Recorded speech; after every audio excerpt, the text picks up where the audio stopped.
You're watching the Big 12 on ESPN.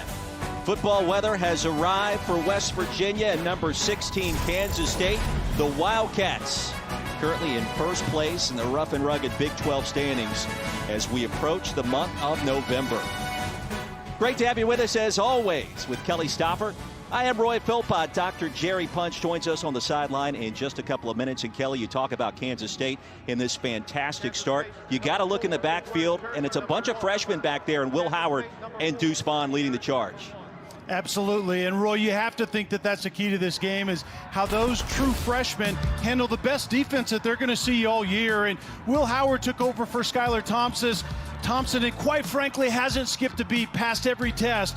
And then Deuce Vaughn, he's a 5'5", 160-pound stick of dynamite. He does everything exceptionally well. A very violent runner for his size. Very good player. Standings tell the story, Kelly. Kansas State undefeated at 4-0 in Big 12 play.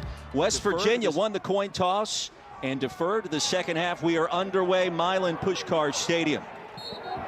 And pushed out of bounds Malik Knowles as Kansas State will get it at around its own 20-yard line. Well, you mentioned Deuce Vaughn, only 5'5", Kelly. You caught him a stick of dynamite early in the week, and I tell you what, he's awfully hard to find, and he has speed to burn.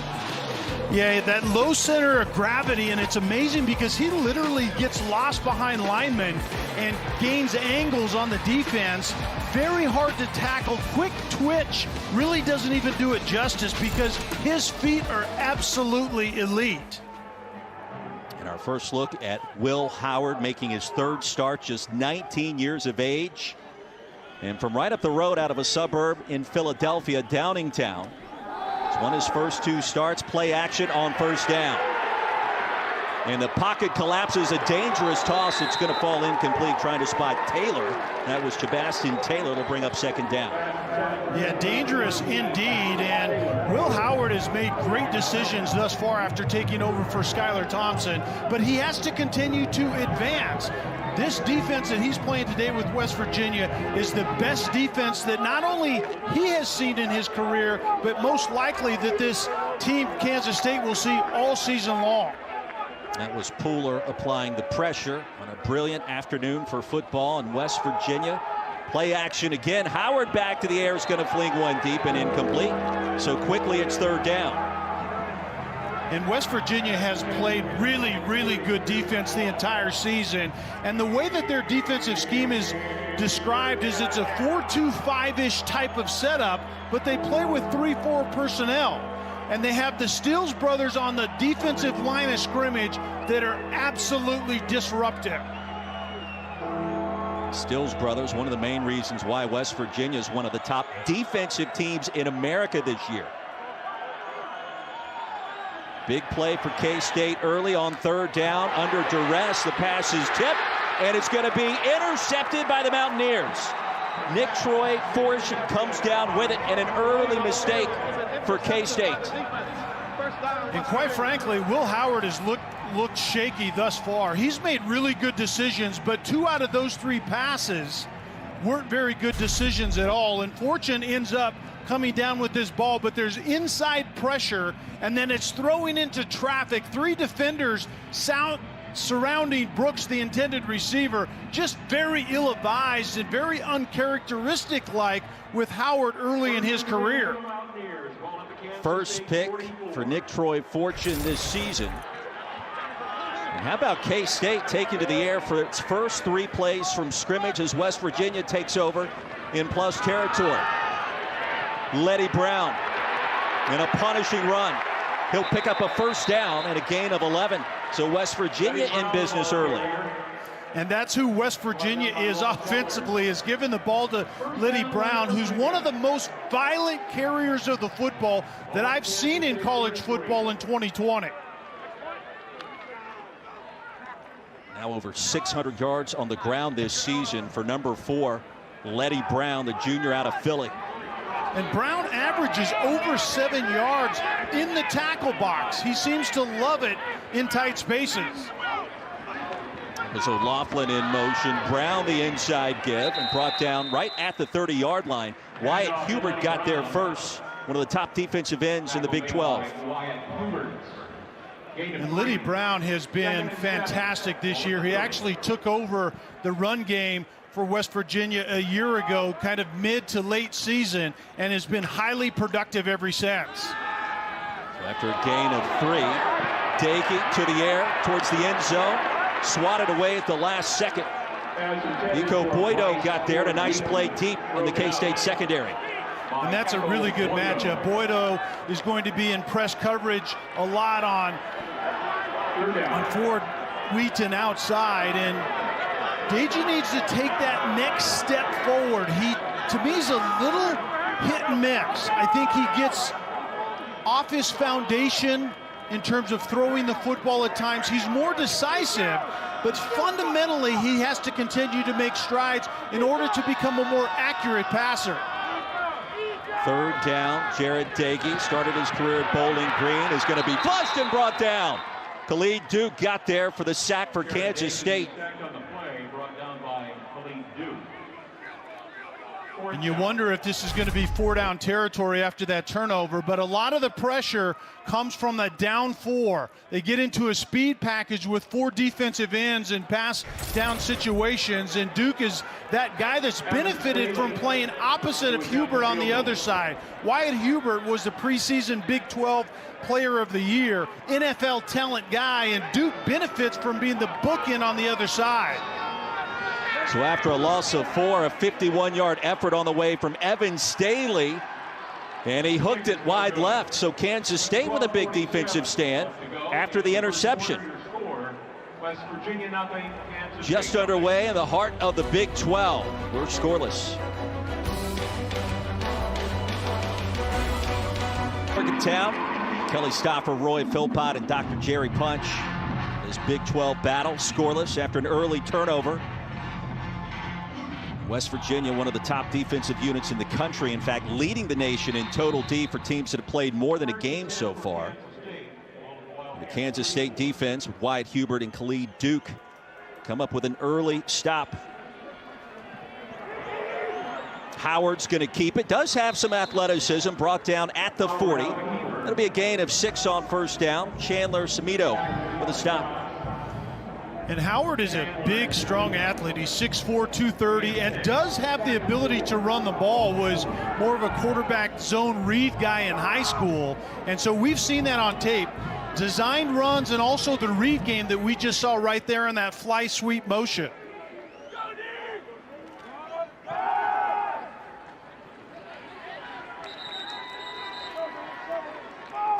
Roy, it was very uncharacteristic first down there, Kelly, for Kansas State to come out throwing the football. And sometimes offenses want to break tendencies, but I wouldn't recommend that against West Virginia's defense. West Virginia is going to make you earn everything today, and you have to throw when you have an advantage. But who Kansas State wants to be is a power downhill type of run team. So after a gain of 9, Wildcats back at it. First carry for Harry Trotter, started his career at Louisville. And he'll pick up 3 on 1st down with a stop by Tony Fields.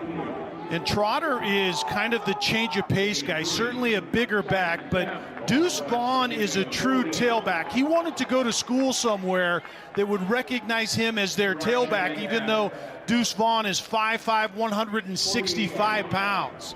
He's a dynamo. Out in space, he's almost impossible to bring down by yourself. Wildcats in Mountaineer territory. Play action for Howard, under duress again, flings it, and it's going to be caught. That's the tight end, Briley Moore, carrying defenders into the red zone. Briley Moore is the best receiver on this team, and has been ever since he transferred from Northern Iowa. He's going to start on the end of the line of scrimmage and leak across on that play action in the backfield. A lot of window dressing, misdirection, and then it's the big tight end, 6'4", 250. And so he loves to set an edge in the run game and takes pride in that, but he's a mismatch in the pass game. He may be the best tight end in the Big 12. The production certainly makes it feel that way. Sebastian Taylor, another target, this time a grab and a gain of 8. And so, Roy, what we're going to see out of Kansas State offensively is their foundation is really a downhill power game, even though their star running back is 5'5", $160. And they attack the A-gaps in the box, and then they use the tight end more is what we call a sniffer, kind of a move tight end to create an extra hat, and then there's a ton of play action when that run game has been established.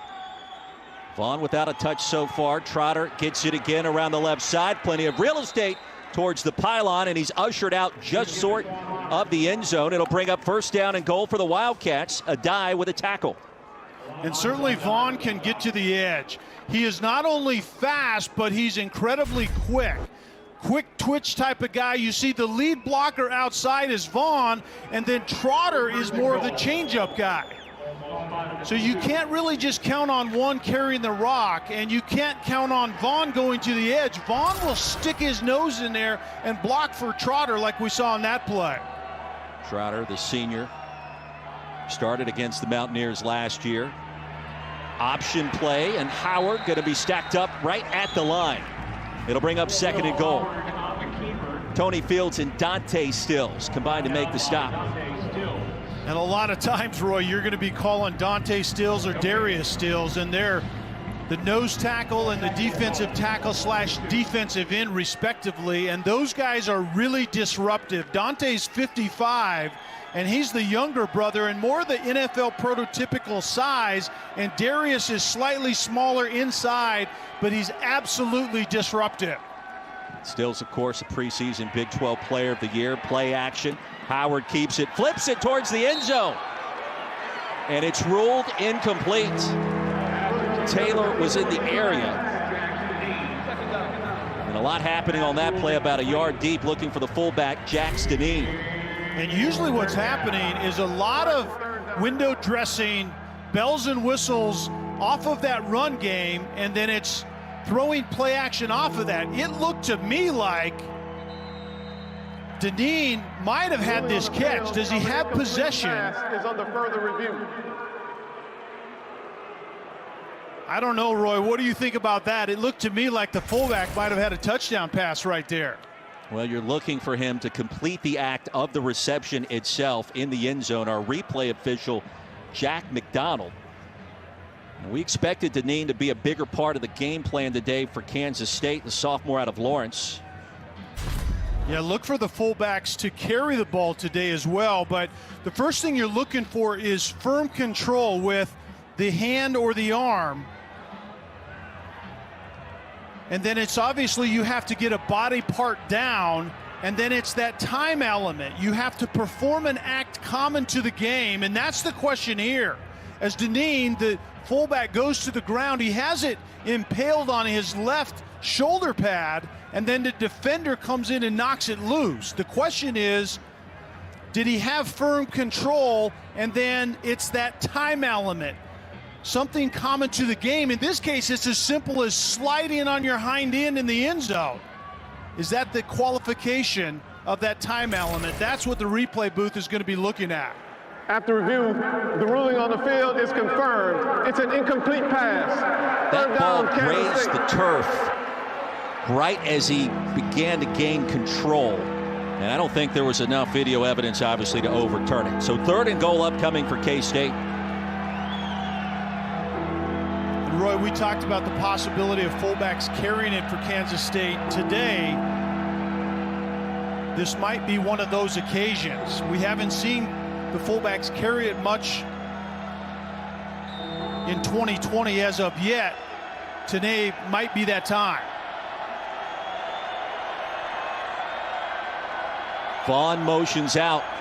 Howard looking towards the end zone, was hit and incomplete. The pressure got there, and it came quickly for K-State. It was Tony Fields.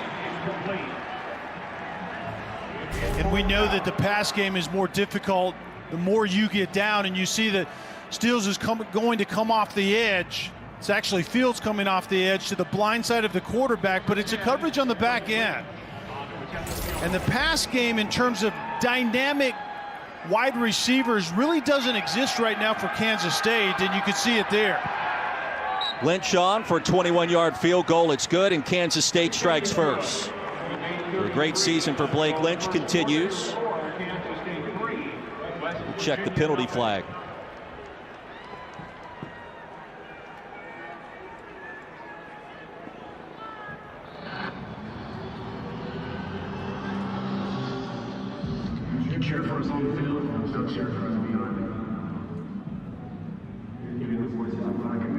Tuta Salam, waiting the word from him, our head referee today.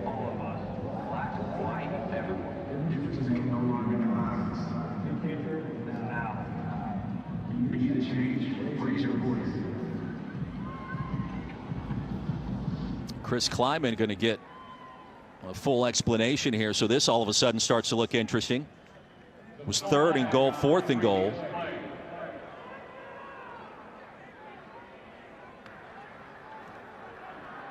Running into the kicker, defense. The penalty is declined. The result of the play is a successful field goal. So no roughing, which would negate the potential for a first down. Kansas State strikes first, 3-0 over West Virginia.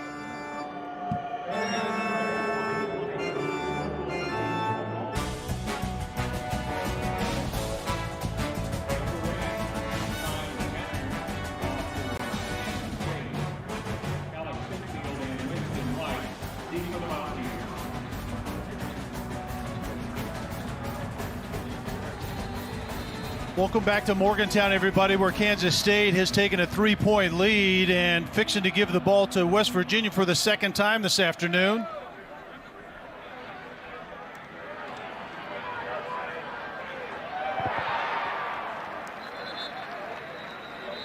Alex Sinfield on the return for the Mountaineers.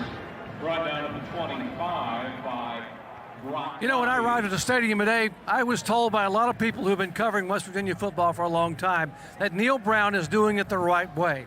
The highest compliment they could pay him was that he is doing it the Don Nalen way.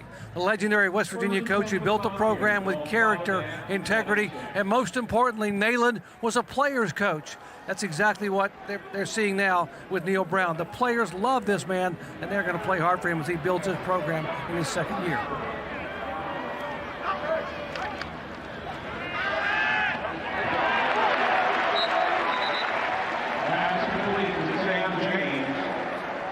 Jared Dagey on the run-pass option, and we've talked about this before, that West Virginia wants to establish the run with Liddy Brown, but off of that is their foundational play in the pass game is the run-pass option, and Jared Dagey typically makes really good decisions in that department.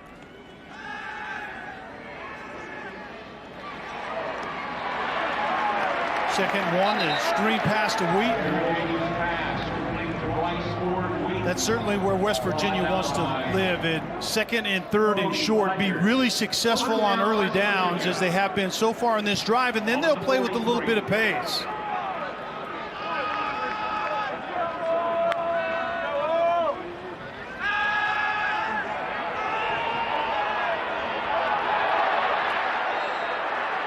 Diggy tries to get the ball outside to Ford Wheaton, who has been their most consistent wide receiver this season.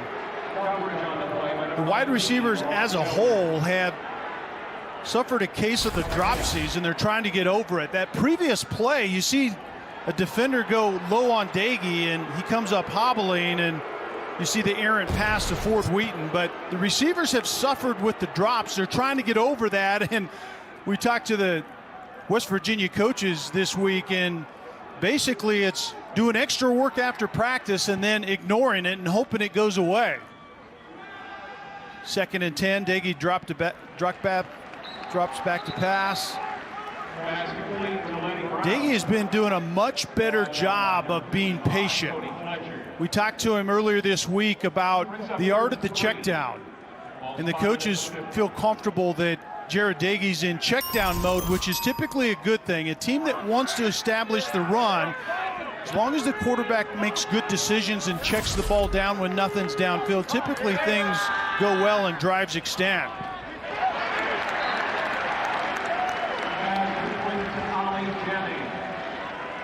Brought down by number 25, Echo Boyo. First down, West Virginia.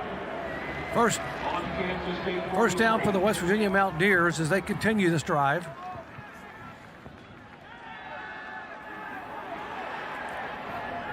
Daggy rolls out, completes a pass on the, they're going to wave it off and say it was incomplete, it did not come down. Interesting that Jarrett Daggy, Kelly, is not considered to be a running threat for West Virginia. Unlike many quarterbacks in the Big 12 who will tuck it and run, actually Neil Brown has discouraged his quarterback from tucking it to run the football, so that's not really a threat for a defense, which sort of becomes an asset for them. Yeah, and we wait to hear what this flag is on this play, Doc. Number 32, defense. 10-yard penalty from the previous spot. Automatic first down. The defensive holding on middle linebacker Justin Hughes. But you're exactly right. Daggy isn't going to run the football in the design quarterback sort of way, but what he has improved on is pocket presence, learning when to get out the pocket in order to keep the throw alive. One of the big concerns for West Virginia this year was the offensive line. A year ago, they could not run the football. They were 128th out of 130 in total offense as far as rushing the football. Tremendous improvement this year up front running the ball, and they need to be able to run that football today. Yeah, Doc, I think they averaged just over 70 yards running the football per contest a year ago, which is obviously dreadful. Second down and 9, Daggy. As that pass falls incomplete. Looking for Ford Wheaton, who was open for his second, and Jarrett Daggy sailed that one out of bounds, Kelly. And this is money down for Daggy. This is where his decision-making really needs to show up. At 3rd and 9, not running the ball well on that first down play and then airmailing that one. It's you have to continue to drive the football by making really good plays on this money down right here. 3rd down and 9.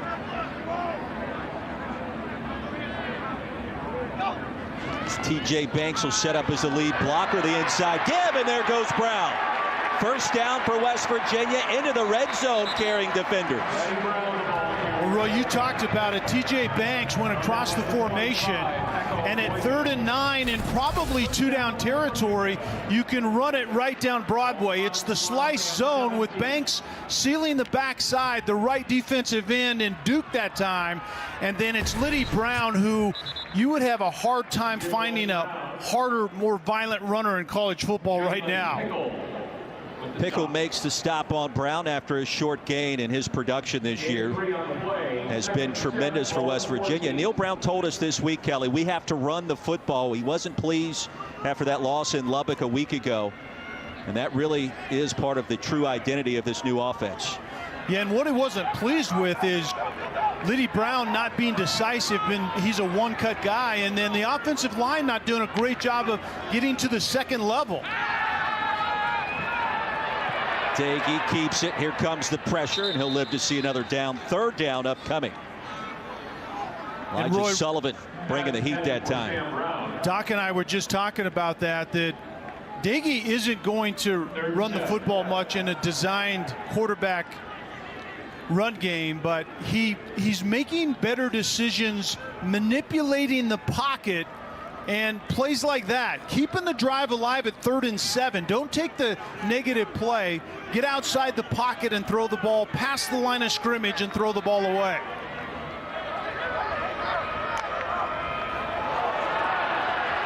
Daggy with a clean pocket on the slant. That's a first down, and the drive continues for the Mountaineers. Winston Wright, who had a career-high performance a week ago in that loss in Lubbock, off to a good start today as well. And Wright has been the most consistent wide receiver by far this year. Came into this season, or excuse me, this game. Number 29, defense. The penalty is declined. The result of the play is a first down. Kansas State defensive end Khalid Duke trying to jump the snap count and was offsides, but Winston Wright is kind of that X factor. He's factored into the run game on that sweep motion type of offense, and then he's consistent from his slot position as well, catching the football. The top backs in the country this year off play action, end zone and incomplete. James was running open about 5 yards deep, and Daggy just missed him. Yeah, and that was a pop pass really to the inside receiver to the top side, which was James. So you fake the zone run inside, which is the primary focus of Kansas State, and you try to leak that wide receiver behind him, and Daggy knew he should have had it. He got a little bit fine, which I don't mind down in the red zone, but a big-bodied receiver in James had room to catch that football if it was put in his catch radius. 13th play of the drive upcoming for West Virginia. Back at home off a loss towards the end zone and incomplete. Sam James, the intended receiver. Justin Gardner, who had a pick six a week ago, got in the way of that one, Kelly. The ruling on the field is an incomplete Gardner is pass. a big cover corner. He's a junior college transfer, and you see that up at the top of the screen. As the receiver, James, comes inside, Gardner can match this big group of receivers size-wise, 6'2", 190 pounds, and that length showed up on that play for Gardner. The result of the play was an incomplete pass. Prior to the pass, holding, number 6, defense. Half the distance to the goal, automatic first down. When Sam James came inside on that route, Justin Gardner grabbed him just a little bit. I didn't see anything egregious on that coverage, but that certainly is what the officials saw. Gardner got called for the hold. Joe Klanderman, the new defensive coordinator for Kansas State, told us he is best cover corner they have. That's offsides. Hubert, I believe, jumped.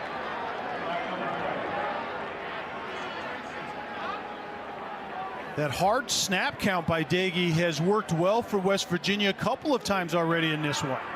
Offside with contact, number 56, defense. Half the distance to the goal, first down.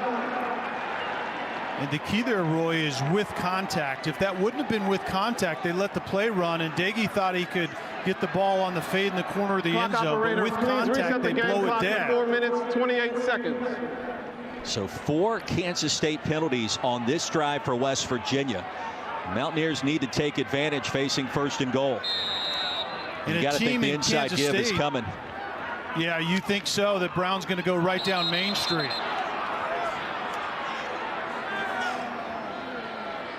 Bryce Ford Wheaton moved early. False start, number 0, offense, 5-yard penalty, first down. Getting a little loose in this one as we speak. Kansas State, uncharacteristically, has already been penalized, like you said, Philly, 4 times. And also the turnover. That's not their MO. Kansas State wins by kind of winning in the shadows. They do all the little things right typically, and then have usually a massive group advantage in the special teams department as well. They call it Special Teams U this year. Letty Brown to the edge, towards the end zone, and stopped just short. Ushered out of bounds near the 2-yard line. Huggins got there as well as Fletcher for the Wildcats after a gain of 4. Letty Brown's favorite run play is the inside zone, and typically he doesn't bounce around. He bangs it and doesn't really look for a different decision to bounce it outside or bend it to the backside. He bangs it. So if I'm the defense, I want Letty Brown to have to bounce it outside. If number 4 is going horizontally, Kansas State's defense is doing a nice job. There's 5 to play in the first quarter. Letty Brown through the carnage. Stop short again. This time he'll gain a yard. It'll be 3rd down and goal, Kelly, from the 1. And you wonder when Jared Daggy, even though he doesn't keep it a lot by design, with all of the eyes on Letty Brown, especially down here inside the 1-yard line, you wonder if Daggy might keep it in. He could probably walk into the end zone if he does. Brown with 9 touchdowns this season, looking for number 10. Stopped behind the line of scrimmage. Wyatt Hubert got there and brought him down for the TFL, and more importantly, it's 4th down. And you could see that Kansas State is simply selling out to Letty Brown, number 4. There isn't any other thought about it. Watch all of the hats from Kansas State working right down the line, and it's Wyatt Hubert, 56, just sells out. No thought of the quarterback whatsoever.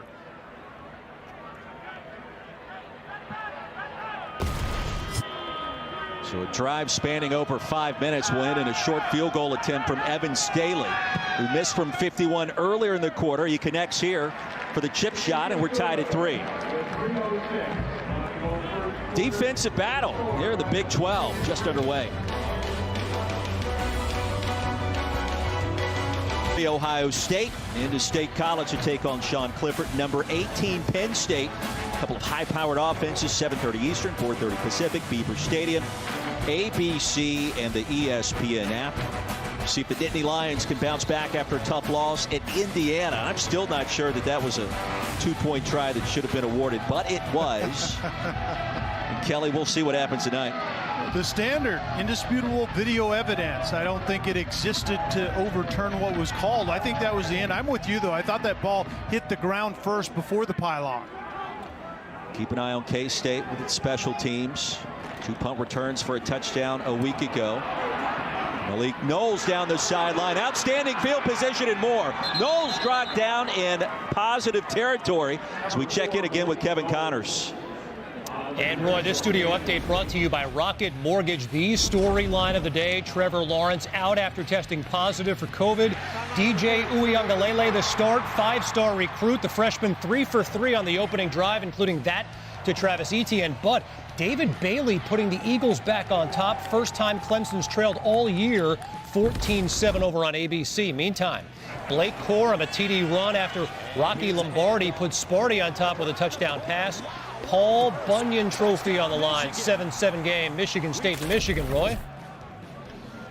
Well, an interesting start in Death Valley. Boston College scores on its first 2 possessions against Clemson. First time that's happened since 2005. As you look at all the top-ranked action on the ESPN networks today, the top 5 teams, Kelly, what grabs your attention looking at that one? Well, what grabs my attention initially on that Boston College scoring on their first 2 drives is Trevor Lawrence doesn't play defense. So I think that can be a distraction. Brent Venables typically would be the side of the ball that would rise up in a game like that. And I'm looking for Ohio State to keep it going against Penn State this evening. Well, as we went to that hit from the studio, Evan Staley acquiring assistance. Get off the field. He's off to a great start this season. He's trying to make the tackle, Kelly. Yeah, Knowles is giving Kansas State good field position again. A plus in the column for Kansas State special teams. And Staley just comes up a little bit gimpy, and it appeared to be that he was holding his left knee. So after a 46-yard kick return by Malik Knowles, Kansas State in business, plus territory. Quiet start for Deuce Vaughn, number 22. He'll get a touch here. And the jet sweep. Boy, bottled up, and that is textbook defense for West Virginia, led by Tyke Smith. And Adai was the safety coming up as well. What you have to do with Deuce Vaughn, Roy, is you have to bubble him, which simply means you have to make him redirect and continue to take it to the sideline. If he can get to that second level with his quick feet, he is a tough out, a tough tackle to make in open spaces. Smith doing the job that time. His 6th TFL this season on 2nd down after a loss of 2. This one heaved deep, and it's going to be intercepted, I believe. Sean Mahone, the cat safety for the Mountaineers, comes up with a pick, and what a great play playing center field.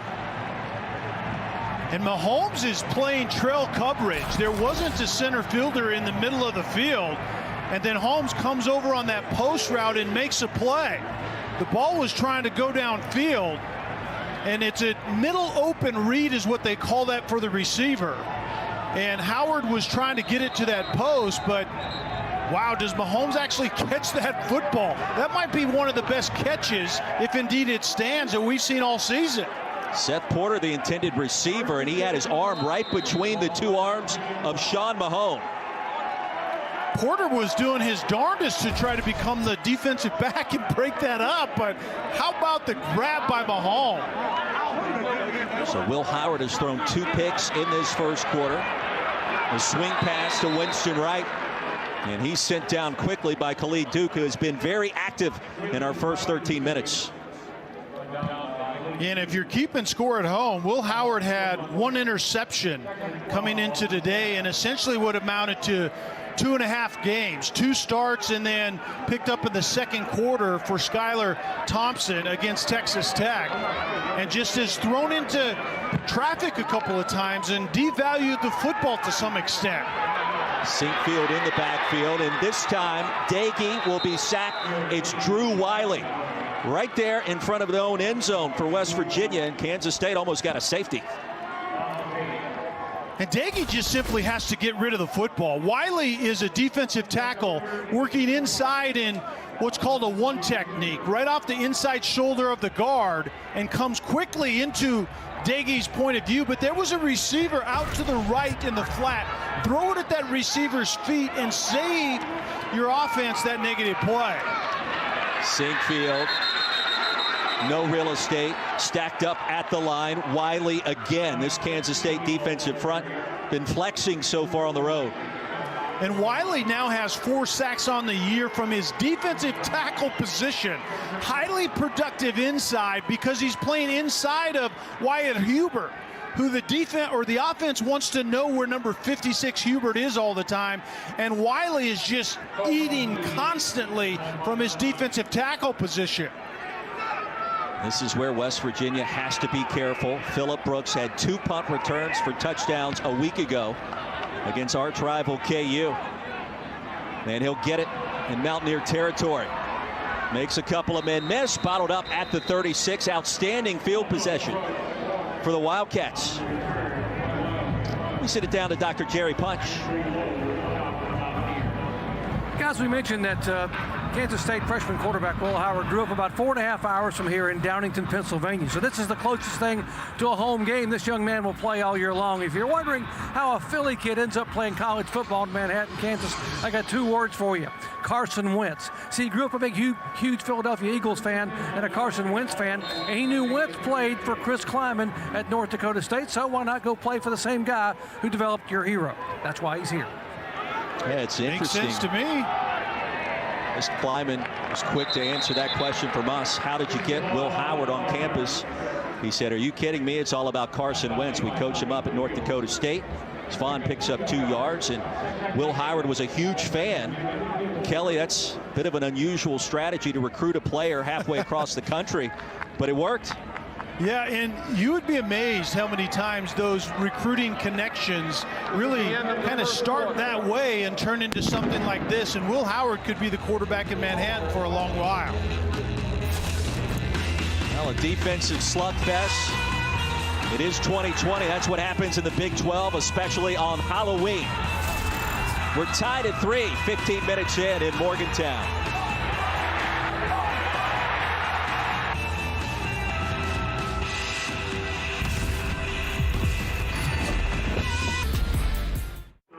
"15 minutes in the books back in Morgantown. Kansas State on the move once again. We are tied at 3. On second down, it's play action, and Howard flings a pass incomplete, heavy coverage as we check in again with Kevin Connors. All right, Roy, over on ESPN, Memphis, Cincinnati Bearcats riding a 16-game home win streak, a school record. This is Desmond Ritter. 14-yard touchdown run to take it in. Bearcats trying to get to 5-0 on the year, a 14-7 lead. Roy, over on ESPN.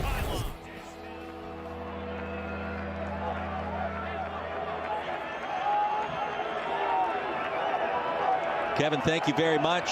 3rd down and 8, just underway, second quarter. Kansas State, as Howard fires a pass down the field looking for Jabastin Taylor, his 4th target. And again, this pass falls incomplete. 4th down upcoming, Kelly.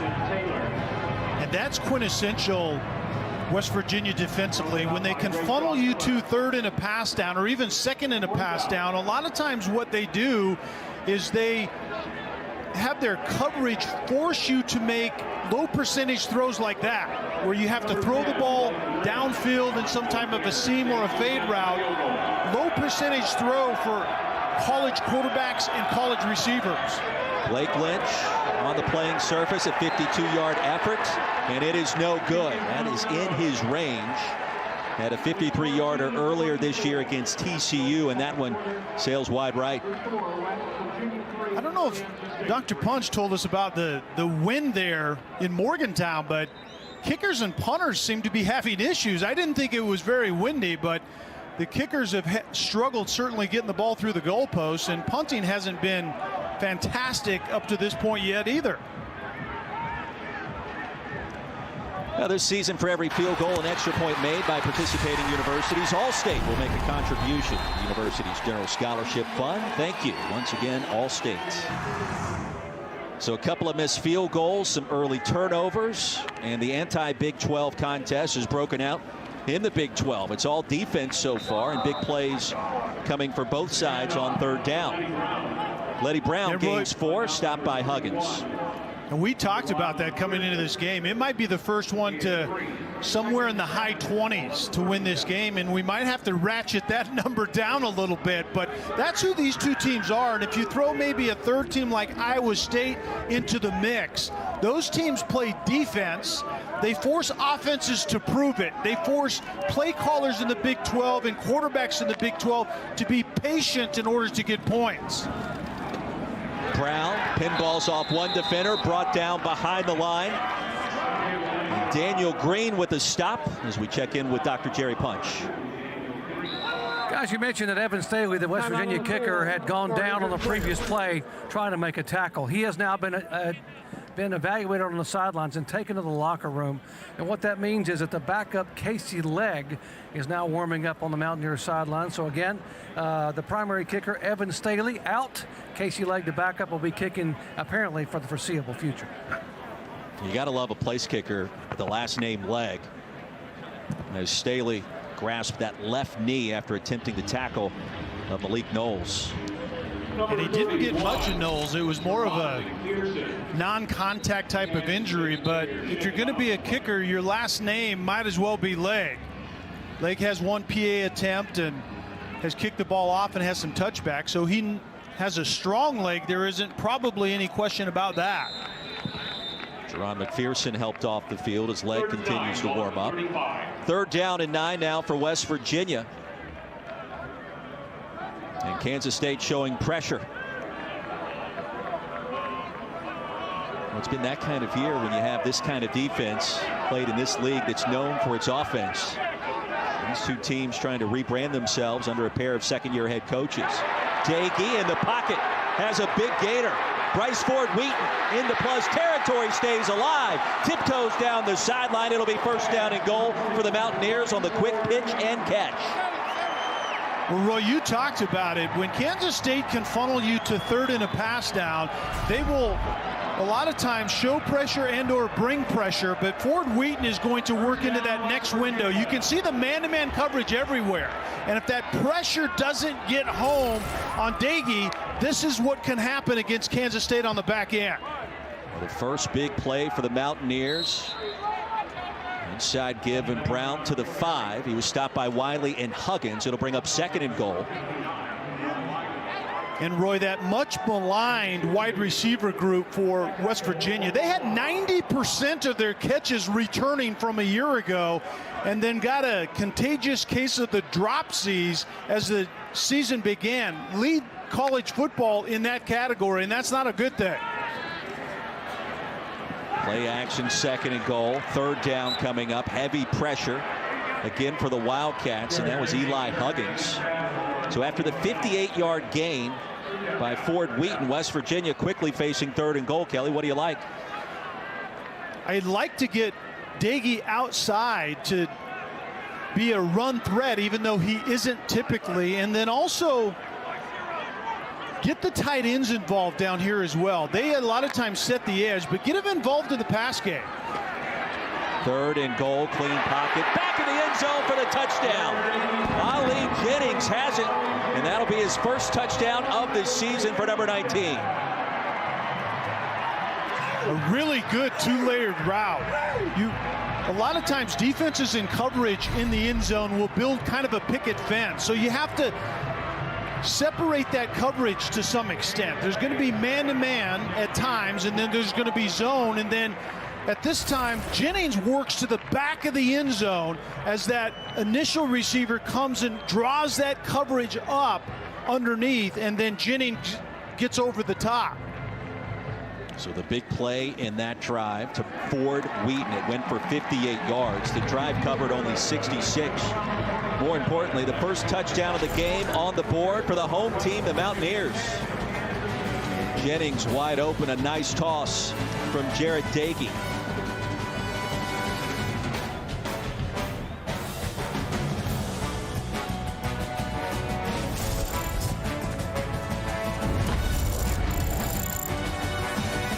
Kansas State Wildcats ranked 16th in the land coming into this one, but the home team ready to rock.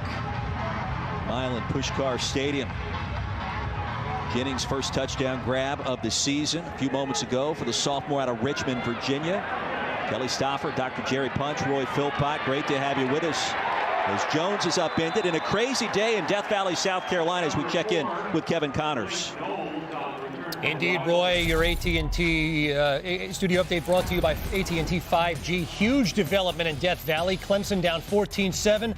Problem on the exchange between DJ Ongalele and Travis Etienne. Brandon Sebastian picks it up and brings it back 97 yards. 21-7. The Eagles leading this game over on ABC. KC, thank you very much. And West Virginia fans watching highlights of that game will be reminded of the Orange Bowl some 8 years ago in a similar play.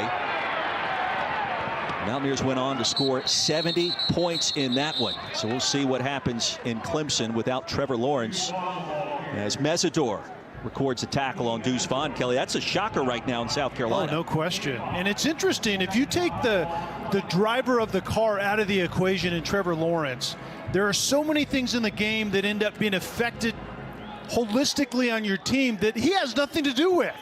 Ball security and those type of things. The defense didn't play well early. It's amazing how that works if you take the captain out of the equation. They stayed trailing. There's Taylor, his second reception. That one good enough for a first down after a gain of 8. We'll check a the lack penalty of flag. rhythm. If we see a penalty flag coming in, just a lack of rhythm out of both offenses, and it has a large part to do with the fact that these defenses are legitimately good. On the pass, number 50, offense, 5-yard penalty, second down. That's Cooper Beebe. Right tackle Cooper Beebe, and it's the run-pass variety that typically have those offensive linemen illegally downfield. You can get 3 yards, but they're blocking the run game. So if they have to go pursue a second-level defender thinking that it might be a run, sometimes when it's passed, they end up past that 3-yard barrier. So instead of a first down, it's 2nd and 10. Howard with a clean pocket. Fires it out to Vaughn, and he's bottled up by Sean Mahone. Already has an interception in our first quarter, and now a big tackle for loss for number 29. And Roy, just take note of how small the windows are. West Virginia is so active. They have eyes on the ball, and they break and they make secure tackles so often. They're multiple on the back end. They do a lot of things, a lot of bells and whistles and misdirection. They'll play zone and they'll play man, but they tackle extremely well. 3rd and 14. Dangerous throw for Howard. Taylor not able to corral it, and that'll bring up 4th down. Trayshawn Miller in coverage, and he's been blanketing these Kansas State receivers in this first half. You just take a look at this from behind the quarterback. This is what you see. All kinds of clutter on the back end, and that ball had to go over top of a second-level defender, and then it was high to the receiver, and then Miller breaks on the ball. That's who West Virginia is defensively. Ty Zentner will send it to Sinkfield, calls for the fair catch, and West Virginia will have it at their own 49-yard line when we come back.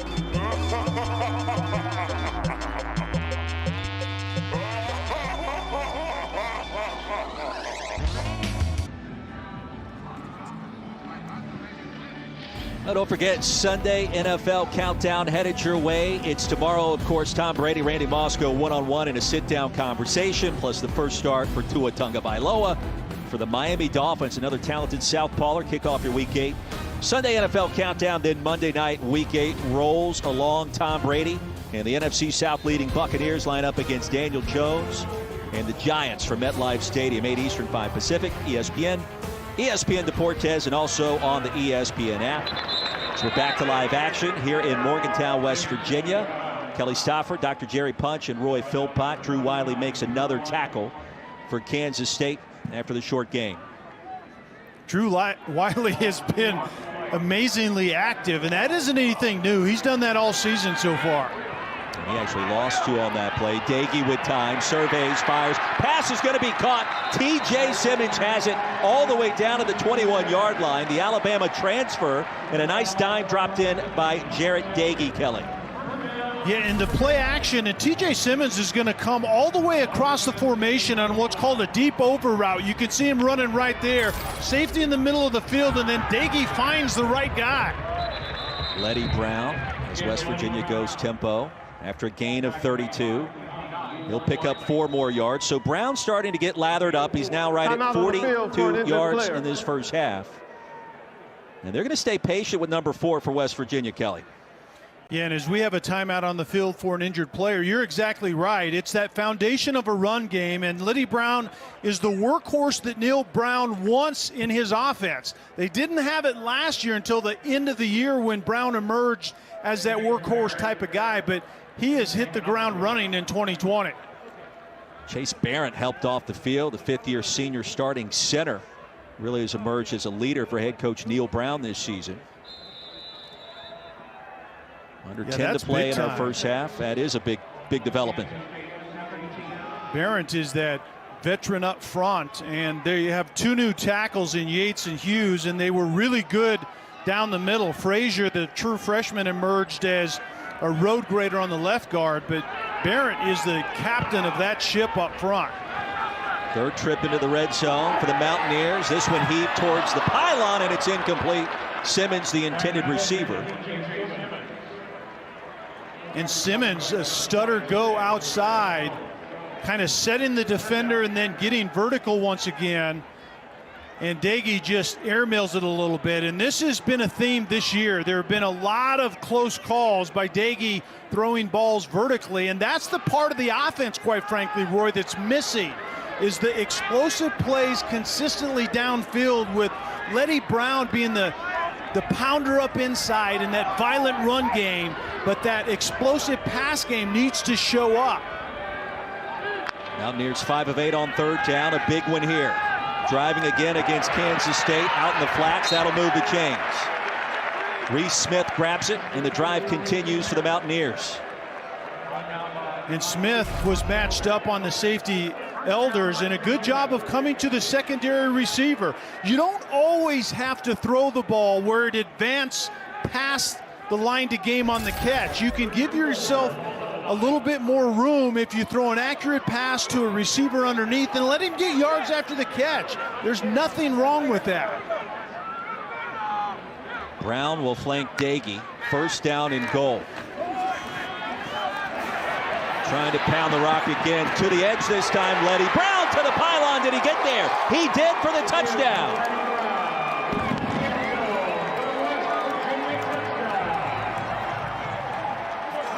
Well, don't kid yourself. Letty Brown can bounce it.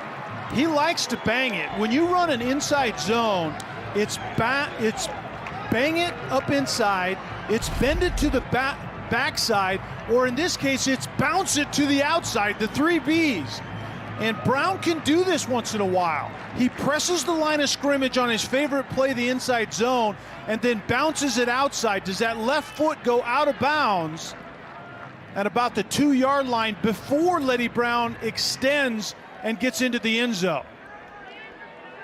I'm not sure that right toe actually comes down out of bounds. Well, the chalk dusts up right as Justin Gardner's face mask hit it. And I don't think there's enough there to overturn the call on the field of a Letty Brown touchdown, which would be the 10th of the season for number 4 for the Mountaineers.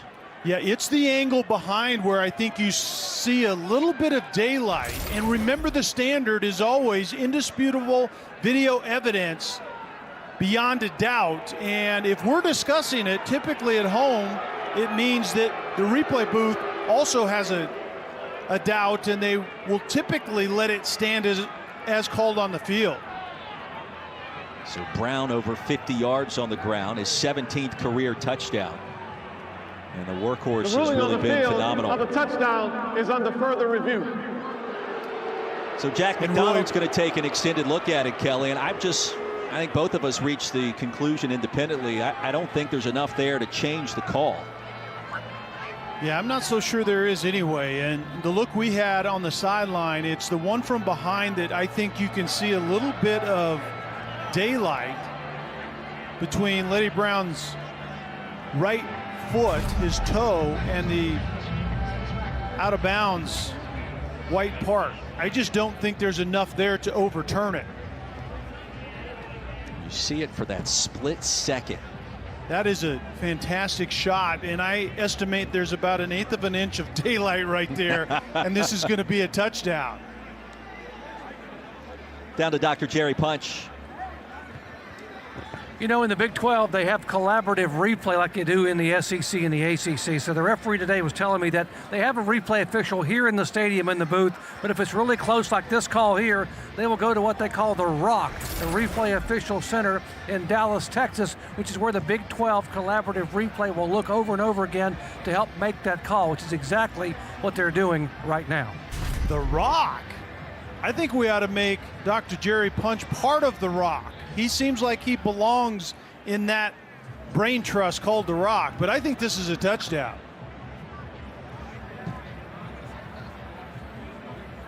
Well, in this sequence, very important. Remember, West Virginia was stymied deep in Kansas State territory back in the first quarter, facing 3rd and goal, and a sack as Wyatt Hubert applied the pressure and Khalid Duke. So Kansas State has had success in short yardage situations today against the Mountaineers offense, and WVU would be perfectly happy to allow this touchdown to stand. You know, I think this is setting up as a tailor-made way to play a game for head coach Neil Brown for West Virginia. Their defense is playing lights out. Kansas State really can't get any rhythm going offensively, and then it's a combination of pass game, run game out of Neil Brown's offense. Well, now more than 3 minutes into this review. After review, the ruling on the field of a touchdown stands.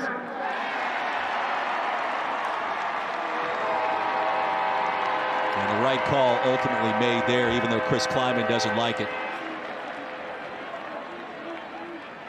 Back-to-back possessions ending in scores of the touchdown variety for the Mountaineers. And a new kicker on for the PAT is Casey Legg. So with Evan Staley out with what appeared to be a lower body injury, Legg will pound that one through, and our new score is 17-3. Letty Brown reaches pay dirt, his 10th score of the season. Almost halfway through our second quarter, and Neil Brown in business on this Saturday.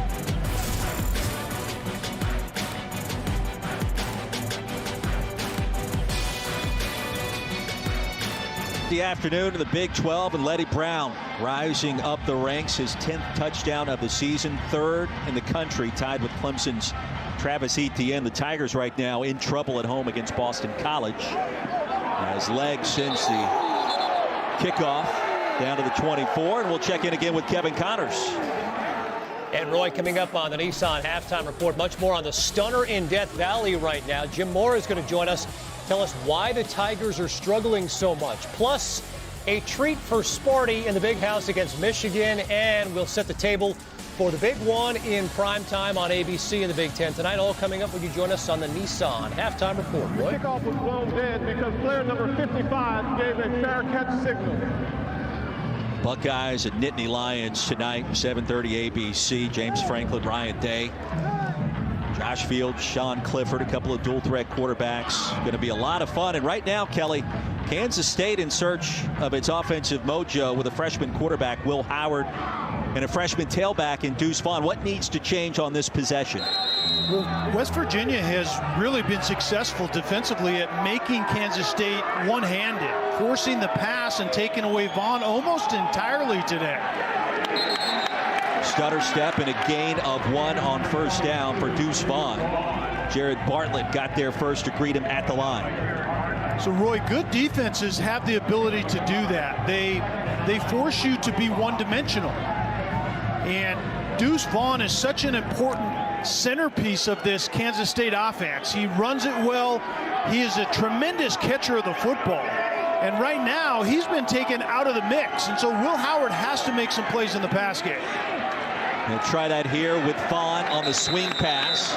Belted down at the 29. It was Bartlett and Trayshawn Miller to bring up 3rd down for K-State. And that's a gain of 5. And I think that's what Kansas State has to do a better job of not letting the defense take away Deuce Vaughn altogether. Get him out in the pass game. He's averaging 28 yards a catch coming into today. He's a tremendous, really natural catcher of the football. So use him in the pass game and give another weapon to the freshman quarterback to use in this one. On 3rd down, the dump off is there. The drive continues. Phillip Brooks the grab. Mahone brought him down, but not before he was able to reach the line to gain. Defensively, West Virginia a lot of times wants to control the line of scrimmage with their 3-down guys. Typically, it's the Steele brothers, Dante and Darius, and then throw in Pooler as well as the other defensive end. Those 3 guys are charged with kind of being in control of all 5 offensive linemen, and then it's a bunch of shenanigans on the back end. Vaughn to the edge. Can he get there? The answer is no, and we check in again with Dr. Jerry Punch. Guys, you talk about Will Howard. Now consider this, folks.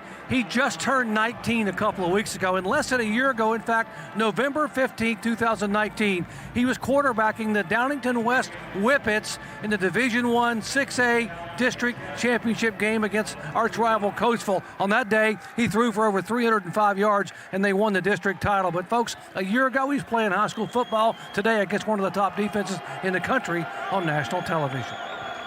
And not to mention, in the middle of a pandemic, as Harry Trotter goes through the A-gap, stopped by Fields. Kelly. Well, one of the things we heard about Will Howard, which I don't think people really can wrap their mind around, is he played in an offense, and a lot of high schools do this, where it's nonverbal. It's almost all hand signals, and they rarely huddle. And you can see him now. He's in the huddle, Will Howard is, and it's a heavy verbal offense. You have to call an extensive play, know what you're supposed to do, and then go execute it. That has been a big adjustment, but Will Howard has handled it extremely well. On 3rd down, plenty of time. Fires a shot, incomplete, and overshot his intended target. And that was Landry Weber. And so 4th down for K-State, and this West Virginia defense starting to flex a little bit in the first half. And the good defense of West Virginia has just made Howard a little bit unsettled. That was not a very good throw. You can see once again going over top of the underneath defender, and you tried to finesse it in there if you're the quarterback, and it just sailed on Will Howard. And that was actually Seth Porter, the intended receiver. And the punt is going to be fumbled at the 31. I believe the Mountaineers jumped back on top of it, and they did. Punt of 33 yards. Alex Sinkfield makes the recovery after muffing. And West Virginia will take it over right after this. Now the Mountaineers offense starting to heat up on a chilly day in Morgantown. A 2-touchdown advantage against Kansas State. And the offensive play calling this year shared by Jared Parker and head coach Neil Brown. It's an interesting dynamic. You see him right behind the post there. Milan Puskar Stadium. Jared Parker is going to take over the majority of the play calls, Kelly, as West Virginia gets into the red zone, while Neil Brown does the majority of the calls between the 20s. And these two developed a relationship going back to their days as players, initially at the University of Kentucky. But they became much closer since both entered the coaching ranks, and so far the offense has really improved this season as a result. Mike O'Loughlin's going to pick up a 1st down. But the dynamic between the two is not something you see across college football all that often. No, it's quite unique. And the other thing that Jared Parker does is he will do the kind of on the sideline administration, preparing his offense for the next drive. And as the offense gets into the red zone, you're right, he's a lot of times has time to think it over and takes over the play calling when the offense gets down there. Big play for Sinkfield, off to the races, and there he goes. Sinkfield dragged down at the 15-yard line. Another big play for the Mountaineers offense. This time it happens on the ground with the redshirt junior, Alex Sinkfield. And we haven't talked a lot about Sinkfield, but he's the change-up to Liddy Brown. He's more of a slasher, and there's a definite contrast to his running style. Not necessarily to play calling when Sinkfield is in versus Brown, but definitely the running style is different. There's a different group of angles when number 20 Sinkfield is in the game versus Brown. Brown is going to look to hit you in the mouth, and Sinkfield is going to slash away from you. And Sinkfield had been held in check the last couple of weeks. After a gain of 36, he'll pick up a yard, maybe two more there. But his last 21 carries, Kelly, had gone for just 31 yards before that burst moments ago. And the other thing that we will see out of Sinkfield is he's a diverse route runner in the pass game. Liddy Brown a lot of times is more of a check down type of back when he's in there and can catch it well. But Sinkfield is more of a diverse route runner and certainly is an asset in the West Virginia Mountaineers pass game. Winston Wright in motion. Dagey will look his direction. Wright for the first down towards the pylon. And West Virginia striking yet again. That's another touchdown. 6 more on the board. The second score of the season for Winston Wright. Roy, this is such good stuff out of Jared Dagey. Wright was actually the #1 receiver initially on that return jet motion. Start one way, return and go back the other way. Ends up on a swing route. And watch the quarterback. The quarterback will look out there. We won't see it on this, but we'll get another look at it. But initially, the swing route was the #1 option. It wasn't there. Dagey looks downfield, and then off of platform, when your feet aren't right, he throws it out to Winston Wright, that is a wide receiver slash running back a lot of times in route running out of the backfield, and then can do this with it, yards after the catch when he gets a ball in his hands. Does he stay in bounds? And I think he absolutely stays in bounds.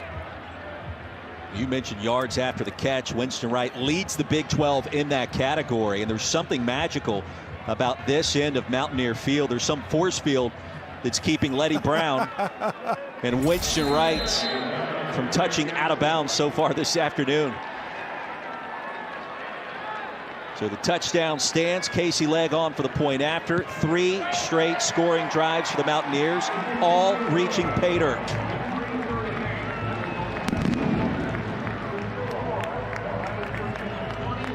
Watch Jared Dagey kind of survey the field.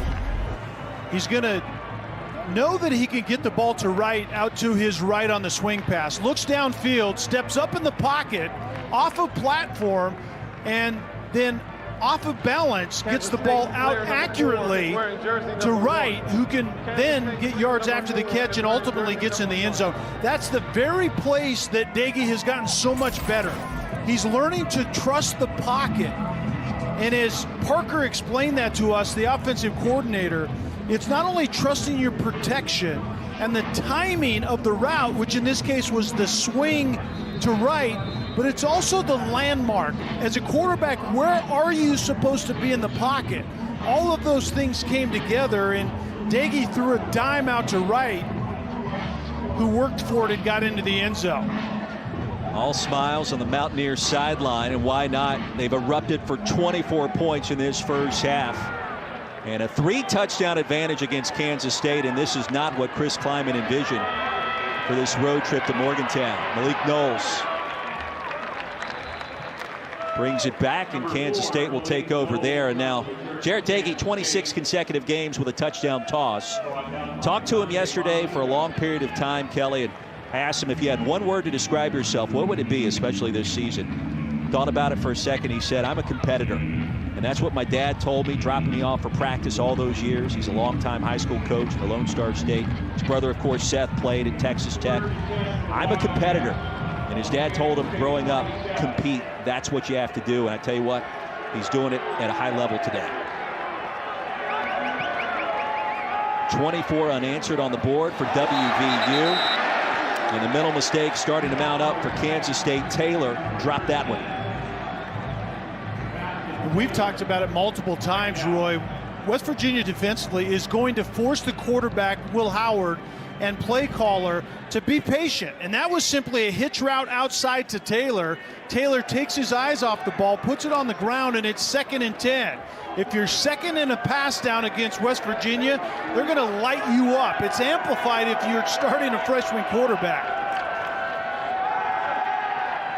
Howard off of play action. Briley Moore, second reception, plunges ahead, close to first down yardage. It'll bring up 3rd down and short.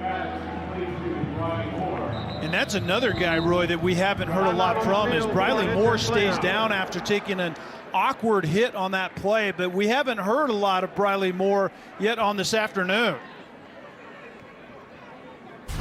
Moore is more than just a check down guy, and you can see the bodies flying in late, and I think it's the helmet in the small of the back by Tony Fields, the linebacker, hustling from the inside out. And watch Fields put his face mask right in the rib cage, right there, of Moore, and Moore took the brunt of that collision.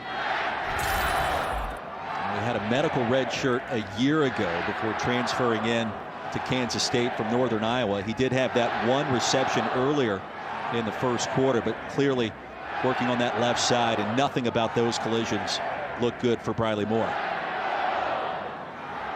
And Briley Moore, you talked about it, transferred from Northern Iowa and was familiar with Chris Kleiman. Played against North Dakota State 3 times and was 0 for 3, and then had a chance to transfer in and actually play for that head coach and jumped at the opportunity. I do believe it's a kind of a match made in heaven with that. Briley Moore is a move tight end that right now is the best receiving option that this Kansas State offense has. Yeah, Briley told us yesterday his dream school growing up was Oklahoma, and it felt so sweet to go into Norman a couple of weeks back and pull off that upset against his favorite team growing up.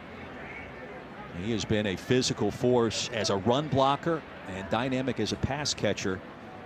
So we're going to help him up very carefully here. And Roy, Moore is kind of that new breed of tight end that does a lot of things on the move, takes pride in setting the edge and springing the running back for a long gain. But then he's also a big body, 6'4", 250, that can get out in space and become a matchup problem defensively, although we haven't seen it a lot today, and it's a good sign that we see Briley Moore up on his own accord right now. Well, a busy afternoon of college football as we take a look at our PlayStation college football rankings, and right now Clemson trailing Boston College at home by 17. And it hasn't been so much the loss of Trevor Lawrence. The BC offense has been aggressive in Death Valley. Meanwhile, Cincinnati leading Memphis, and Georgia out in front of Kentucky on the road in Lexington. Big play for the Wildcats, 3rd and short. Deuce Vaughn has it and bottled up after about a 5-yard gain. Initial contact by Tony Fields. So Kansas State, Kelly, needs some points on this possession right before halftime, obviously. Yeah, and I would even say they need a touchdown on this possession. They have their timeouts left, 3 minutes. You know, short time situation, and it's just drive the football, use all of that clock if you need to. But this is, I think, vitally important that Chris Kleiman in this offense gets this ball into the end zone. Trailing by 21. Team's really not built for massive comebacks, but they did it in Oklahoma earlier this year. So we check in again with Kevin Connors. Well, Roy, you guys were just talking about it. Boston College has not beaten a #1 since Notre Dame in 1993, but they are up by 18 on the road right now on #1. What a catch by C.J. Lewis from Phil Jerkovich. 28-10 BC over on ABC. That's why we love college football. Expect the unexpected, and especially this year. after DJ Render picked up 7. Second down upcoming for the Wildcats. Howard surveys, and that'll keep the drive going on the quick toss. There's a grab. It's made for a first down by Sammy Wheeler. And Roy, right now you can see West Virginia defensively is playing his zone, forcing the receivers to sit down in those voids, forcing Will Howard, the freshman quarterback, to be efficient. And then it's hustle to the football, tackle well, and force Kansas State to do it all over again offensively. 6th play of the drive upcoming. Kansas State now in plus territory. Well, Howard sets his feet, passes incomplete. Sean Mahone with a blanket coverage. I believe Phillip Brooks, the intended target. And West Virginia will move back and forth between kind of a matchup coverage, which turns into man-to-man once the coverage defines the route running of the receivers, but also a lot of zone. And right now I think West Virginia is seeing that Kansas State doesn't really have a lot of momentum and or rhythm offensively, and so force this offense for the Wildcats to make a lot of plays in order to go down and get points, if indeed they get points. Only 107 total yards for number 16 Kansas State so far, as Howard spots Taylor, and he's ushered out after a short gain. It'll bring up 3rd down. West Virginia defensively, they just make you earn everything. You can see the fewest yards allowed in the FBS this season. But everything seems to be a chore against this offense. And a lot of times it's not only they're not giving up a lot of yards, but those yards are really, really difficult to convert into points against this West Virginia defense. Wildcats call a timeout, 2 remaining. $1:26 left in our first half on really a must-score possession for the undefeated Kansas State Wildcats, at least in Big 12 play. Yeah. And they had that hiccup to start the year against Arkansas State, and there were a lot of reasons for that. Chris Kleiman explained that to us, and COVID-related issues and the fact that they didn't have leadership really well defined. And you can see, though, they got off the schneid and have been playing really well in conference coming into today. Road wins at Oklahoma and TCU with Skylar Thompson going down. No easy effort, but yet here they are at 4-0 in the league and in control of their own destiny. Massive game next week against Oklahoma State looming, but they've got work to do here today first, and plenty of it. 3-man front for the Mountaineers on 3rd down.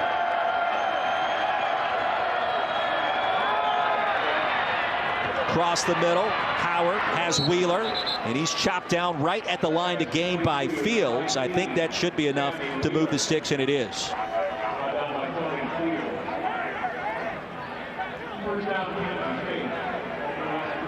So after a gain of 8 tempo, and now they'll just spike the ball, try to stop the clock and save a couple of timeouts in the process.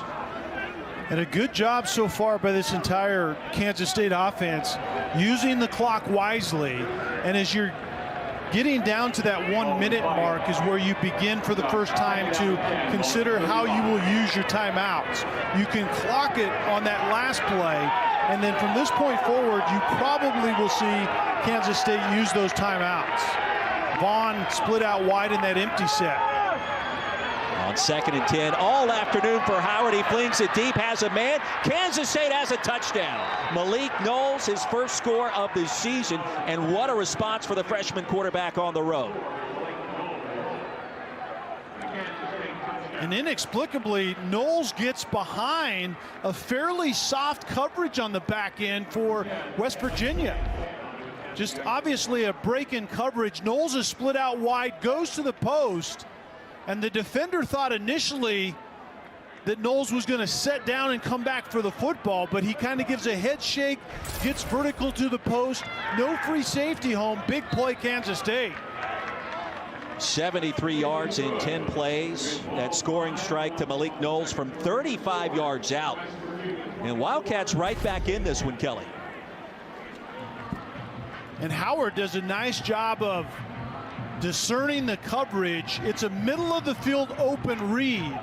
And as a quarterback, it's important because if I have a route that's going to the middle of the field in the variety of a post, which Howard did by Knowles right there, then that's the indicator. If it's middle of the field open, my post is in play. Howard does a good job of diagnosing that and then throwing the right ball to Knowles, and that was woefully played defensively for West Virginia. The defender started to set down and allowed Knowles to get vertical for his quarterback, the true freshman Will Howard. Longest play of the game for the Wildcats. And you wonder if that will be the boost and confidence needed for a first-year player like Will Howard. Kansas State rallied from 21 down against Oklahoma last month. They'll try to do it on the road yet again here today. All right, Mountaineers have it. 1:05 left. They've got all 3 timeouts to work with. You got to imagine that Neil Brown and Jared Parker are going to be fairly aggressive here, Kelly. I think you're right. I think for that reason, you have 3 timeouts closing in on a minute. So typically what you want to do is start the drive. And if you have production early, then it dictates the tempo that you're going to use the rest of this drive. But with 3 timeouts, everything is in play as far as the playbook is concerned. And it's kind of how this drive starts that is important. Jarrett Dagey back on the field, inside give. Letty Brown plows over one K-State defender. That was Daniel Green, who was hanging on for dear life. And here comes tempo for the Ears. And I thought with 3 timeouts, you would burn one of those timeouts right there. Instead, it's Brown again with a crease and a first down. Twisting and turning his way towards midfield. Well, K-State tried to rip the ball loose. Gardner with the initial hit. And instead, West Virginia's going to move the chains. They may use a timeout now. This is a 30-second timeout. I think that's a good use of the timeout, and it's just a soft look defensively, because certainly K-State was believing that West Virginia was going to throw the football at this point in time with 49 seconds on the clock to begin that play. But West Virginia decides to run into that soft look with Letty Brown, and it was a pretty good decision. Entertaining first half nearly in the books on a very busy day of college football. The top 5 teams in the land all playing on ESPN networks today, including top-ranked Clemson struggling at home against Boston College. And you just wonder over on ABC if the Tigers were looking ahead to Notre Dame next week. And they'll have more coming up on the halftime report with everything happening in Tiger Town. But here in Morgantown, Neil Brown, Chris Kleiman, a pair of second-year head coaches. The chess match continues. And the thing that we haven't seen yet is special teams show up in a big way for Kansas State, and also an opportunistic defense to take the ball away for Kansas State. Both defenses in that category. Brown bottled up at the line, no gain. And the Mountaineers going to have to use another timeout. West Virginia Kind of a repeating of the way this drive started, starting with somewhat of a delay or a draw to Letty Brown. Try to get him to gash it right down between the hashes and start the drive once again. So they'll talk things over with head coach Neil Brown on the sideline. You mentioned the top 5 teams in action today on ESPN networks. Lead is 15 for BC on the road at halftime. That game over on ABC. You got the big one tonight in Happy Valley, Penn State and Ohio State. Notre Dame, Georgia also on the ledger. The thing about that Ohio State-Penn State game that's going to be intriguing is typically the home field advantage is enormous in that matchup. But that's going to be a fairly quiet house that Ohio State goes on the road. It's going to be interesting to see how that plays out. What we've seen in our experience is you see Justin Fields' numbers are just off the hook. You wonder how he can get better, and the way he started the season against Nebraska, you saw him hit a completely different gear. But how not only the home team handles it without the energy that their crowd brings, that's going to be the interesting thing to see for me. That's been a story across college football. The home field advantage not as dominant as what we've seen in previous years with less fans. Backside pressure, Dagey escapes, and he'll turn that into a positive gain right at midfield. And West Virginia going to have to utilize another timeout, and this one will be its last. Virginia takes their third and final Hubert charge almost had timeout a of the big half. play because he's going to come off the edge and he's just going to run the rail around the left tackle and then get to the quarterback. And actually it was double teamed and Hubert comes back up inside. But Dagey was very fortunate that he felt that right at the very end because that ball was exposed to some extent and Hubert certainly knew where it was and he could have slapped that football away. Wyatt Hubert, one of the more impressive defensive ends, not only in the Big 12, but nationally. He's a leader for head coach Chris Kleiman and Joe Klanderman, the defensive play caller. We spent some time with him back on Thursday, and he's very intense, let's say, and really has the personality that fits very well in the Little Apple. Yeah, and he's an NFL guy. He's kind of prototypical NFL defensive end. 6'3", 270. He has a quick first step off the line of scrimmage, can run the rail as we saw him on that last play to get to the quarterback, and very productive. And he only has 1 sack coming into this game. That's because of the attention he gets, and it creates productivity across the board with Wiley, Huggins, and Duke as well on that compadres on that defensive front. Their backups have also been impressive. Bronson Massey, Kamari Gaines. See if the speed package is on the field on 3rd down. Mountaineers need 9. They'll set up the screen. Sam James is going to be stopped short. Clock will continue to run as he's brought down inbounds. 4th down for the Mountaineers, and let's see what they do. I think if you wanted to do anything, Roy, is you let the clock run down and then you just leave yourself time to launch it into the end zone as the last play of this first half, but not even going to like to do that. Cody Fletcher stopped them in bounds. West Virginia set to receive our second half kick. Entertaining 30 minutes in the books. The Mountaineers with nearly 300 yards of total offense. Jarrett Dagey is thrown for 2 scores. And Letty Brown doing Letty Brown things. 24-10 our score. Halftime report coming up right after this.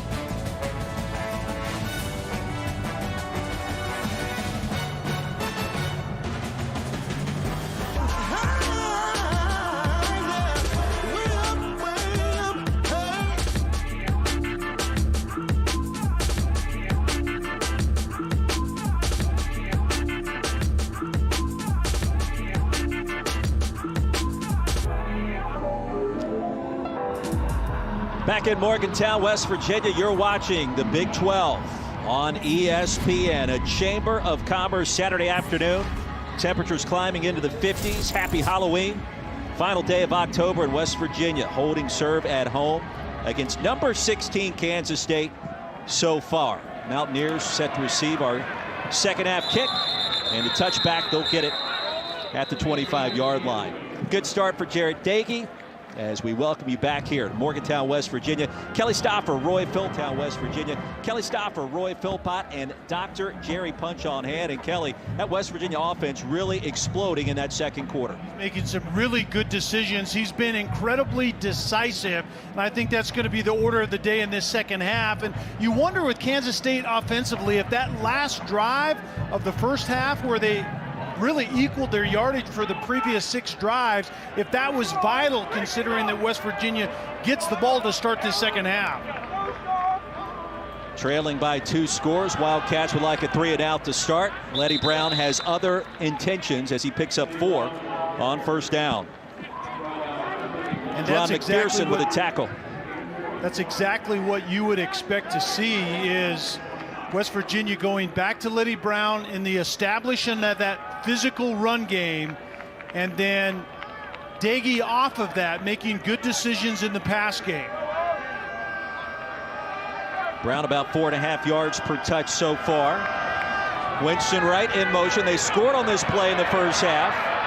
Wright makes a couple of defenders miss. And a gain of 9 yards as we check in again with Dr. Jerry Punch. Talked with Neil Brown coming out at halftime. I think what he told me is what he told his team, that don't get too confident, because this football team, Kansas State, they were down by at least 14 points twice this year, once at Oklahoma, and came back and won both football games. So we still got a heck of a battle on our hands here in the second half. Yeah, Jerry, that was a 21-point comeback in the second half in Norman, for those that have forgotten. And our friends in Manhattan surely haven't. Letty Brown, a stutter step and a gain of 1. On first down, the tackle by Justin Hughes. Yeah, Roy, that comeback win against Oklahoma, 565 times the top 5 team in the country have been down by 21 points and lost. So Kansas State, obviously it was a yeoman's effort to come back in that circumstance, and that's what this team is. It's character, and they never give up. Brown will get it out of the backfield on 2nd and 9. He'll have another first down and a leap and a jump into plus territory.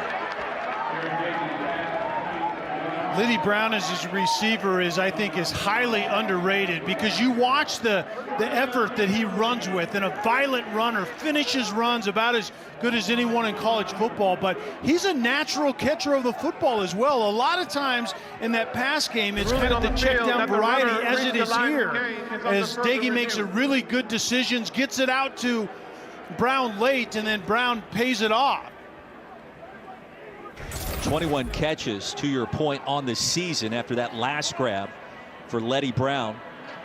And I think replay will confirm a first down as he leapfrogged out of bounds after passing the line to gain. And take another look at it. A busy day for our replay booth, and as Dr. Punch informed us, it is collaborative with the Big 12 on those extended reviews. Brown is really athletic, 5'11", 214. He's a physical downhill runner, which is the cornerstone of Neil Brown's offense. But then Neil Brown's offenses, they've always had running backs that had to factor big time into the pass game, and Brown holds up that end of it as well. And here, Tuta Salam, our head official today, confirming the call. So 2 minutes into our second half, West Virginia quickly on the move, and this has been a common theme after exploding for 24 in the first 30 minutes.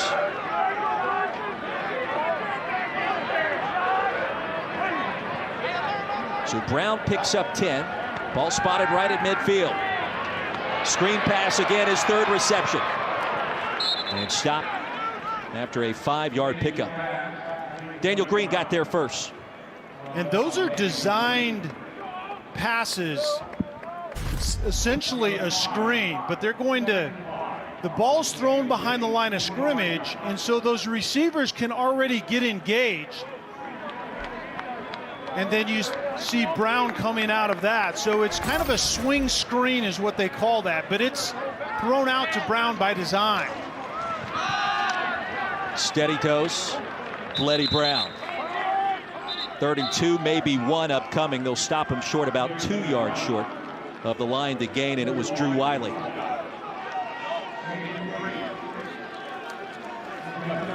Big play for this Kansas State defense, trying to scratch and claw their way back in it. 6 in the box on 3rd and short. Jet sweep action, TJ Simmons. Simmons with a stiff arm and ushered out at the 22. That's a gain of 21 yards as the drive continues for West Virginia. Great timing on this. It's actually a forward pass by Daggy to Simmons on that jet sweep. It's the first time we've seen it in this variety. A lot of times that's Winston Wright, the receiver number 16, that does all the jet sweep type activity, but that time it was Simmons, and it was well timed. That's chump change for quarterbacks, picking up 21 passing yards on what essentially is a glorified handoff. But he'll take it as Sinkfield is sent out right at the line and a flag on the field. I mean, I know you love picking up that kind of chunk yardage on just a simple pick ahead. You take it however you can get it, but more importantly for a quarterback, it's how we move the football, and that was certainly a successful play by Simmons. Holding, number 50, offense, 10-yard penalty, first down. Brandon Yates, a redshirt freshman left tackle, under the spotlight. Yeah, out on the edges, matched up against Wyatt Hubert, who's going to be a handful out there, setting the edge, keeping that right arm free, and then 50 Yates reaches out and grabs Hubert by the back of the jersey, and out at the point of attack, that's always going to be a flag. Drive continues for the Mountaineers, now 1st and 20 after the infraction. Sidestep by Sinkfield, who had that big run in the first half. And he'll pick up 6 yards here with a stop by McPherson. And a little bit of tempo right now by West Virginia offensively. Play calling shared between Neil Brown and Jared Parker. We talked about that in the second quarter, and right now it's Neil Brown calling the bulk of the plays in between the 20-yard lines. And that's he'll signal Parker, in all of those plays as well, Kelly. Excuse me. And about time Parker takes over as you're nearing the red zone. Sinkfield engulfed in a bear hug after a short gain. And McPherson flexing.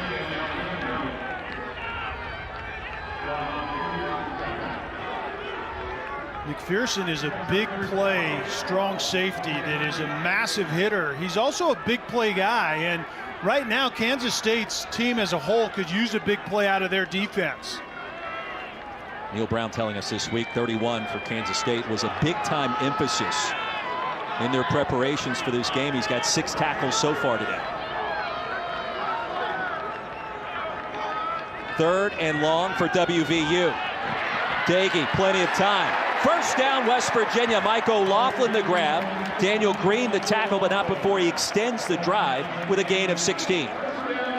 The motion by the back out of the backfield actually forced the defender to vacate the middle, and then it's Laughlin, the tight end, that comes from the opposite side right into that void on the back end. That was well designed by West Virginia.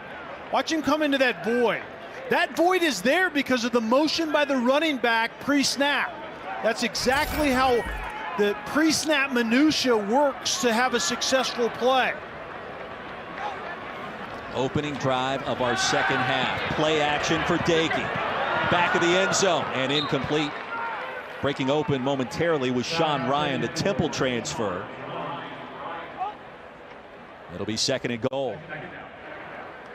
And Roy, I don't know about you, but I just get the sense that this is really critical time into the red zone for Kansas State's defense. I don't know that Kansas State's offense has really found a whole lot of things that work, and it just seems like a touchdown here by West Virginia is a deep hole for Kansas State as this afternoon goes along. 12th play of the drive. Wildcats showing pressure. Dagey buys some time. And now flings it out of bounds. Now in the area was Letty Brown, but Kansas State credit the secondary. Blanket coverage on the back end. Offensive coordinator Gerald Parker talked to us about this part of Dagey's game. It's the pocket manipulation, knowing that you're not going to extend plays a lot if you're Jared Dagey. That's not really his game, but what you can do is learn how to manage the pocket.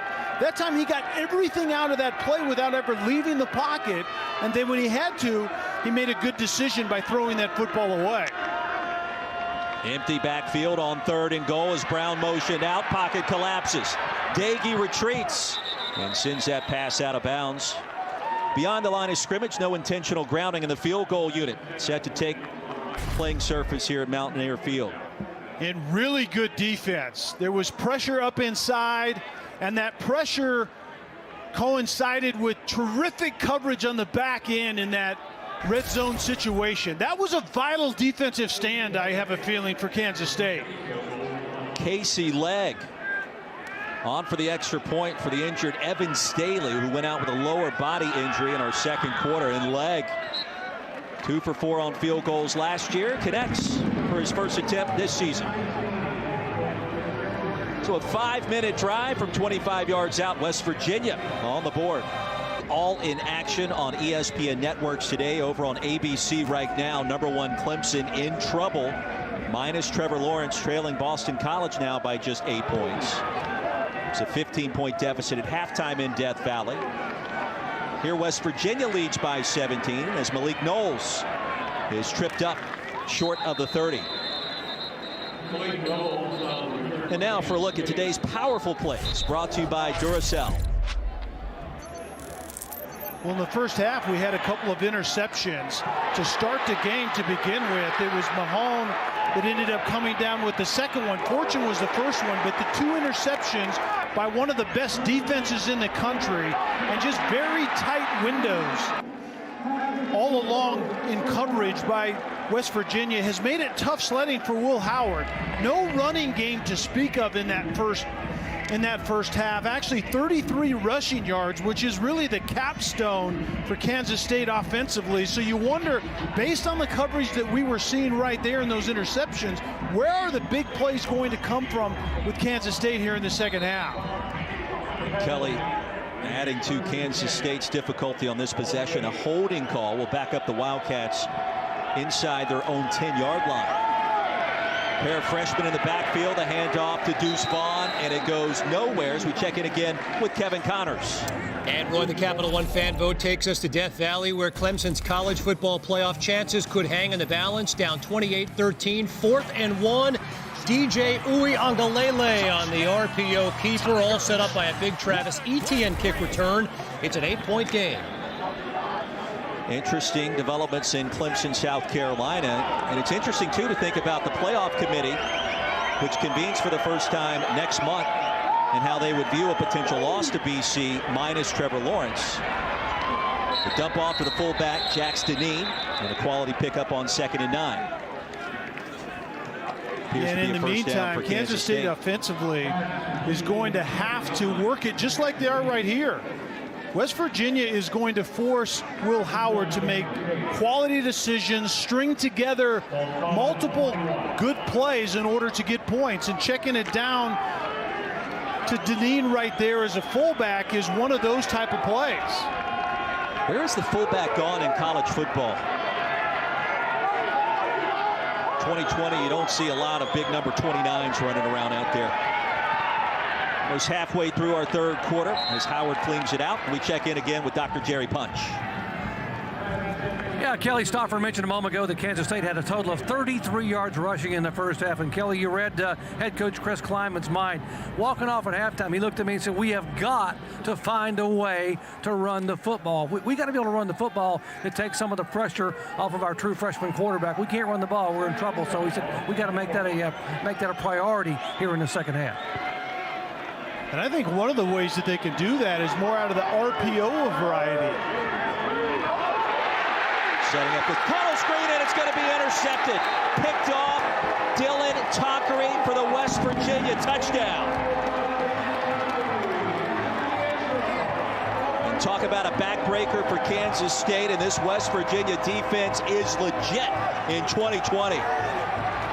Well, West Virginia does a great job of defending this tunnel screen. So the wide receiver is working back to the ball, and the defender is in his hip pocket and doesn't allow the blocking really to get to him. I think Howard has to recognize that and simply throw the football away. You can't force a screen without it typically ending poorly for you as a quarterback, and that's what happened right there is Tonkery ends up taking that into the end zone. The top defense in the country has been dominant so far today, playing at home.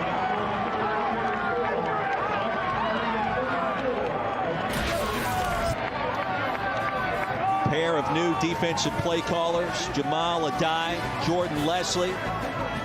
And they are scheming up the Kansas State Wildcats, and Jared Dagey loves it. Unity.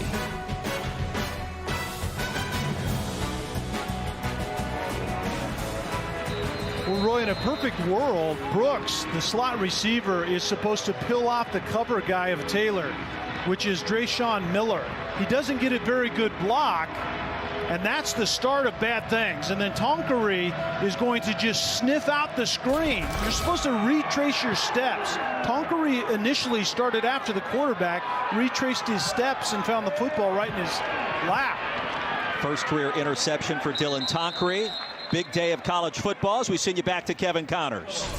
All right, Roy, Desmond Ridder under pressure here for his performance, but all he's done is account for 8 touchdowns in the last 7 quarters of football. This touchdown pass to Trey Tucker. Bearcats no problem with Memphis, 35-10 over on ESPN. And moments ago, DJ Uiagalelei to Amari Rogers for the touchdown. They went for 2, did not convert, so BC still up by 2 on ABC.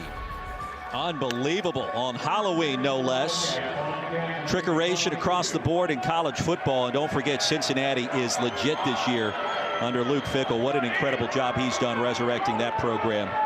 As Kansas State gets it halfway through our third quarter. Now trailing by 24, and we've got a stoppage in play already. Kansas State takes their first charge timeout of the half. 30 seconds in late. Not the performance Chris Kleiman in his second season in Manhattan expected today, as his team came in undefeated in conference play. But West Virginia really has been a thorn in the side of the Wildcats program. They've won the last 4, including an upset last year in the Little Apple, and K-State was ranked. Jared Dagey got his first start as a Mountaineer, and he went on the road and engineered the upset. And if you're Chris Kleiman, you build your program as certainly offensively on 2 things. Value the football and move the sticks. And Will Howard has put the ball in harm's way multiple times, uncharacteristically so in his young career. And then an inability to run it means that you can't move the sticks. And on the year, they've taken the football away, protected it really well, and they're -3 today. Play action on first down. Dangerous toss to Brooks. And the coverage was there. Trayshawn Miller, he gave up the 1 touchdown earlier, but he has been all over these K-State receivers otherwise. And Miller just doing a very good job of planting that back foot and driving on the football. Not a very good route by Brooks, but it's a simple hitch route that was late. And if a hitch route's late, the corner, and Miller in this case, is going to see the receiver stop. The quarterback takes a short drop, and the ball's late coming out. The corner is going to win that matchup. Across the middle. Tight end has it. And that'll bring up 3rd down. And speaking of tight ends, Briley Moore was hurt in that first half, and we didn't see him come back. And he's a huge part of this pass game. If Deuce Vaughn is not getting the ball out of the backfield at about 28 yards a pop when he catches it, then Moore is that matchup problem on the back end in coverage, and Moore got hurt, and there's few and far between in that pass game right now for Kansas State. Howard will keep it, needed 2, he'll gain 3. Ball came out after he was already ruled down. Tyke Smith with a stop. Down by rule prior to the ball coming loose. 4th down. And it actually is a first down. The result of the play is a first down. Correction. And this is where we'll see Howard carry the football. It's by design. It's typically in situations just like this to pick up a first down. And I think that's something that will expand this offense as time goes on, because I think Will Howard is a nice athlete that has the ability to run with the football. Tyler Burns gets his first touch.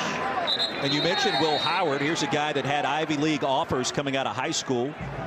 Talked with him this week, and we said, if it wasn't Kansas State, where would you have gone? And he said, maybe Minnesota, Harvard, or Yale. Had a lot of options on the table, but really fell in love with his Kansas State coaching staff. Sure he didn't fall in love with Carson Wentz? That's kind of where the love affair started, right? Yeah.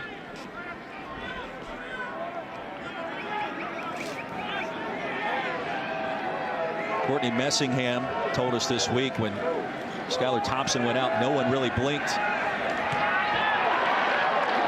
And that pass incomplete. Heavy traffic again.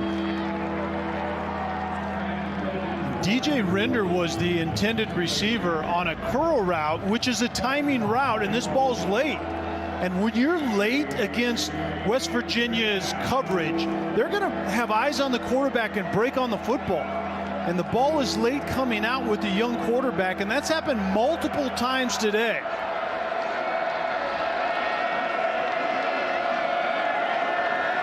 Third and 4.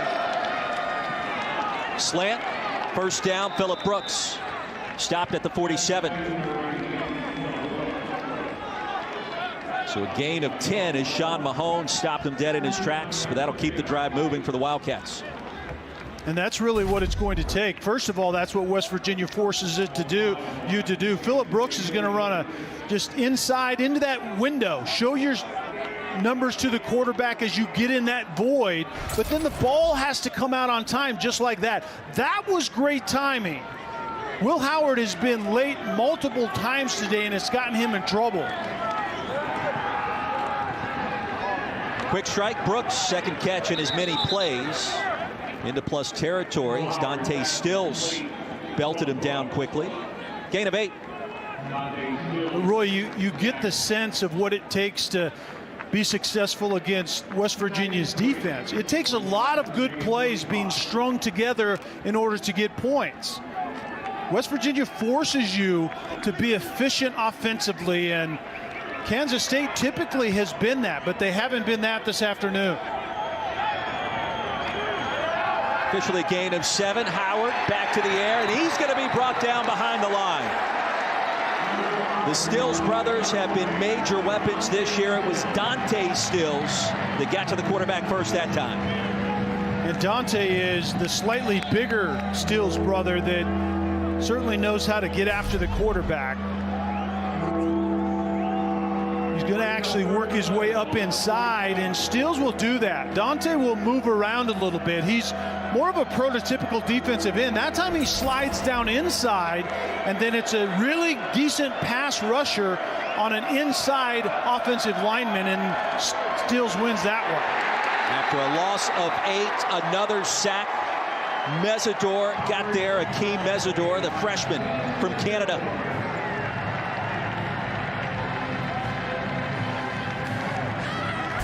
Incessant pressure, and Mesidor is actually standing at the linebacker position. That's a 270-pound, listed as a defensive tackle / defensive end. He lines up as an extra rusher in that second level, and it worked right there. 34-10 our score. West Virginia gets it back, and we've got a studio update coming up. Very much. Morgantown, West Virginia. The Mountaineers holding serve at home against number 16 Kansas State with Kelly Stoffer, Roy Philpott, Dr. Jerry Punch on the sidelines on this beautiful Saturday. And certainly even more spectacular if you're a fan of the Mountaineers of West Virginia. Letty Brown, ultra productive. The spin move and another first down after a hard hit. Letty Brown's favorite yards. play, the inside zone run. Very decisive runner. You press the line of scrimmage, those double teams get to the second level, and then you just hit it right down Broadway. First down pass, incomplete. Pass was intended for Isaiah Esdale. Saw Brown on the wrong end of this collision, Kelly. Yeah, Brown is an effort guy. I mean, he absolutely gets everything out of each run, and typically is the one delivering the blow at the end of the run. It's Ross Elder laying the lumber. 2nd and 10. Wildcats showing pressure. Play action for Dagey. A little pump fake. And a positive gain on 2nd and long. Cody Fletcher brought him down. And I think this was the triple option variety. It's zone run inside to Brown. If Dagey pulls it, he gets to the edge and he can run it like he did right there, or he actually has a throw out wider as the third option. So the pump fake, I think, was intentional to run it this time, but there is an option outside many times on that play. 3rd down and 7 for WVU. Banks sets up in the backfield. Lead blocker Letty Brown. Stops short. It'll bring up 4th down and a long 1. Daniel Green, the initial contact. Let's see what West Virginia wants to do here. Well, it's not typically a time to be going for it on 4th down, and I think certainly West Virginia's going to punt it away, but 4th and short with Letty Brown in this offensive line that is kind of in sync with their physical running back. Neil Brown has some options, but they're going to punt it away this time.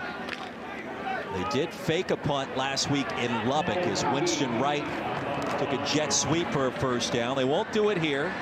Colton McGee sends it to Phillip Brooks. 2 punt returns for a touchdown a week ago. Bottled up short of the 30 here. So 1:44 remaining in our third quarter. Kansas State trailing big. Offense has been held in check by this sensational WVU defensive effort. And I want to talk more about that, Kelly, because these guys on the defensive side for the Mountaineers, after Vic Koenig left in the offseason, a pair of defensive play callers have done a phenomenal job kind of resurrecting this defense. And we're talking about Jamal Adai and Jordan Leslie. Yeah, and they approach it together. Adai has the back end as a defensive back coach, and then Leslie is on the front end, the defensive line coach. So they have both perspectives. Quick toss from Howard. And a fullback pick up 6, maybe 7. That's Jack Stanine. And as you see, Jamal Adai coaches cornerbacks, defensive play caller as well. And they told us this week too, you know, the transition from Vic Koenig to a pair of defensive play callers has been extremely easy, and that's not really something that you hear too often for 2 guys sharing those duties. Trotter will lose a couple. Well, Adai and Leslie had that relationship and rapport already on Koenig's staff, and so they really just hit the ground running. I think they bring both perspectives, the front end and the back end. They game plan together during the week, and let's not lose sight of the fact that they have a really good group. They knew this group had the potential to be one of the best defenses in the land, and that's exactly what they've been up to this point in time in the season. 3rd and a long 4. Quick toss, Brooks swatted away, Sean Mahone. Everything is contested. Everything has to be earned, and Mahomes this time is going to break on the ball and break that up, but there is nothing easy out there, and Adai loves that. He coaches that back end, but he's very good also on the front end with the Stills brothers in particular. Mountaineers defense forcing another quick punt, and WVU will take it near its own 25-yard line. Well, coming up tonight, the big game is almost here. Ohio State, Penn State. Happy Valley will be the scene as the Buckeyes and Nittany Lions, one of the great rivalries, not only in the Big Ten, but nationally, will get it on once again. 7:30 Eastern, 4:30 Pacific, over on ABC, the ESPN app.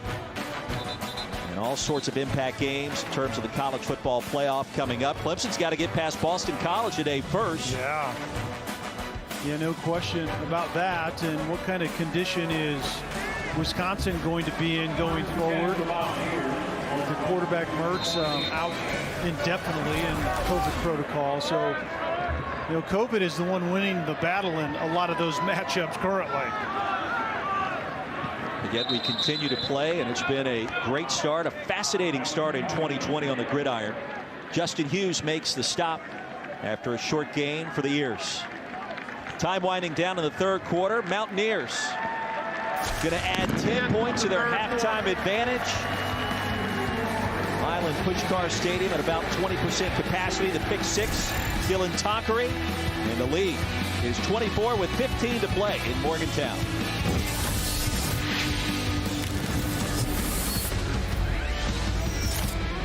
Virginia leading number 16 Kansas State by 24, 15 to play in Morgantown. Dr. Jerry Punch, Kelly Stoffer, Roy Philpott. Mountaineers in search of their 3rd conference win of the season on a very busy day of college football.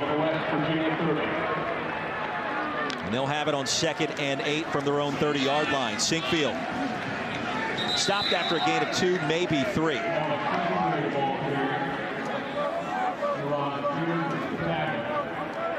Neil Brown, year number 2, Kelly, and we saw the Mountaineers once last season in a loss at Missouri.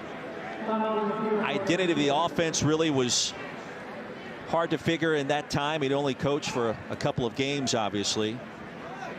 But this go around, the run game in a better position. Jarrett Dagey starting to figure things out. So there's an injury timeout for Kansas State player. It looks a lot different second go around, doesn't it? He really does. And we talked to him about what he wants his offense to look like in a perfect world. And he said, we want to rush for somewhere in the 150 to 175 neighborhood. Is Drew Wiley. We're waiting for him to get off the field, but we'll finish it after break here. But we'll talk more about how Neil Brown is building the program in Morgantown. Number 59, Drew Wiley, Kansas State player, shaking up. You back in Morgantown, West Virginia. Dr. Jerry Bunch, Kelly Stopper, I'm Roy Philpott. Mountaineers back at home off a loss at Texas Tech a week ago, and they have been impressive against number 16 K-State. That'll continue. The toss to TJ Banks, and a first down for the Mountaineers. Check that. It was Reese Smith with a grab, Kelly. And Reese Smith is running an option route from his slot position against man coverage. Very good job of diagnosing by Dagey right there. Just find the guy who is quick out of the slot against man-to-man coverage. It has a two-way go from that slot position, and that was Reese Smith. Good day for Jarrett Dagey. Guys, I'll finish up after the play here. I want to tell you a little humorous story about Jarrett Dagey.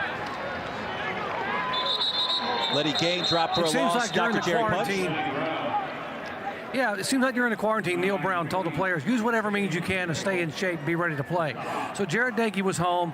He got his mom and dad involved. He set up cones on a field, had his mom stepping between cones as he was trying to work on his footwork, and then he would roll out and throw the deep out to his dad in the end zone. Now, word was mom and dad worked with him every day, and also word was that mom never sacked him once. I think mom would have something else to say about that.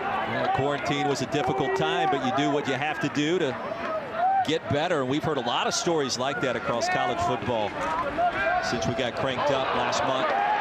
Across the middle, that flag falls in. Looking for Winston Wright, and that should be pass interference or either holding against Kansas State. Will Jones was in coverage replacing the injured A.J. Parker today.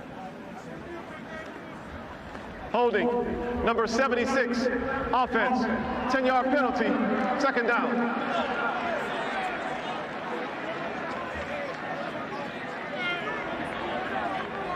Barrett, the guilty party. There you see mom and dad helping out their son. Boy, you gotta love that, Kelly. Well, hold on a second. What is mom doing if she had something to do with sacking the quarterback, but she has the football and seems to be doing the footwork stuff that Jared was supposed to be doing? I'm a little confused there, Doc. Enlighten us on what mom was doing right there with the football. She was showing him the quick footwork that she learned at dance routine. So there you go. And obviously he learned well because he used it on a long pass. Bryce Ford Wheaton for 31 yards.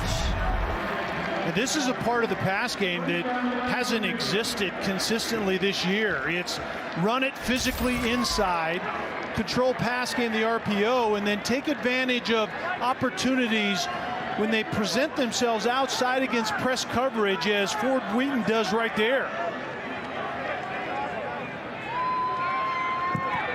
Bryce Ford Wheaton over 100 yards receiving today.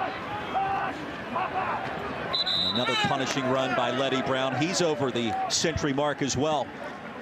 Gain of 2, the tackle by Huggins.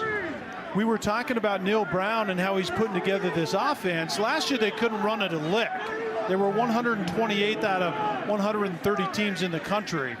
And the foundation of Neil Brown's successful offenses in the past have been running the football with a workhorse like Letty Brown. But the thing that has been missing is consistent explosive plays in the pass game, particularly to wide receivers. We've seen more of that today. A lot more. And Dagey wants more. End zone.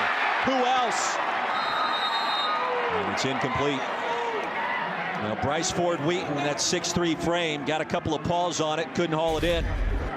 Yeah, and Ford Wheaton probably should have had this. The ball was slightly underthrown, but it gets through to Ford Wheaton, and Wheaton just simply can't secure it. Justin Gardner, the big physical corner, the JUCO transfer, was on the coverage, but Ford Wheaton got by him. The throw may have been slightly underthrown, but catchable nonetheless.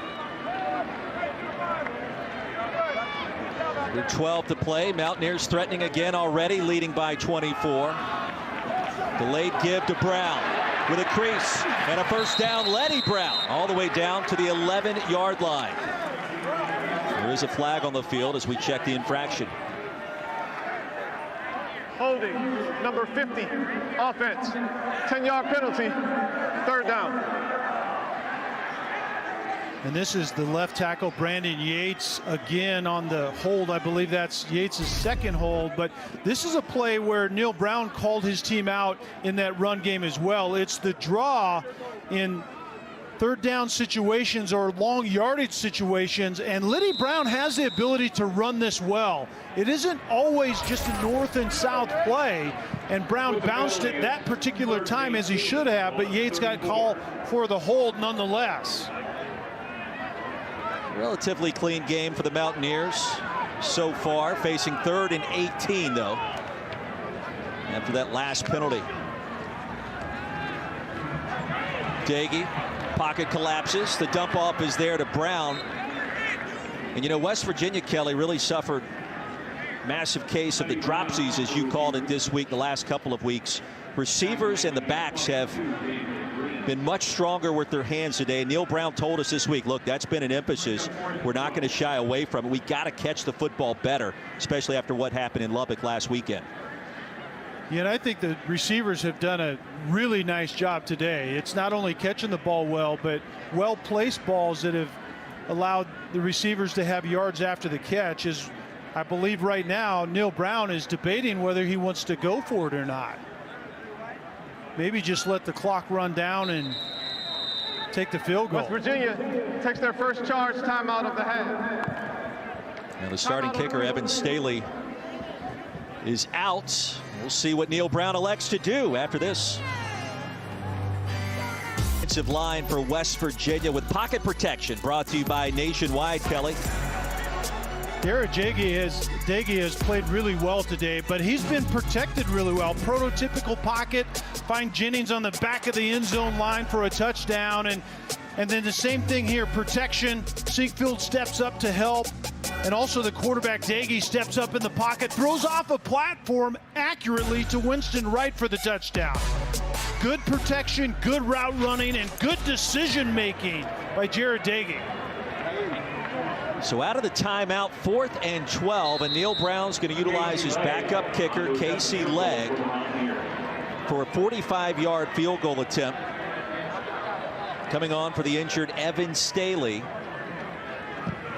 And from the right hash, Casey Legg off the bench. You love a kicker with that last name, and it's good. And the Mountaineers extending their lead. Absolutely, and that was a Legg has been money right down Main Street. Finishes a drive for West Virginia.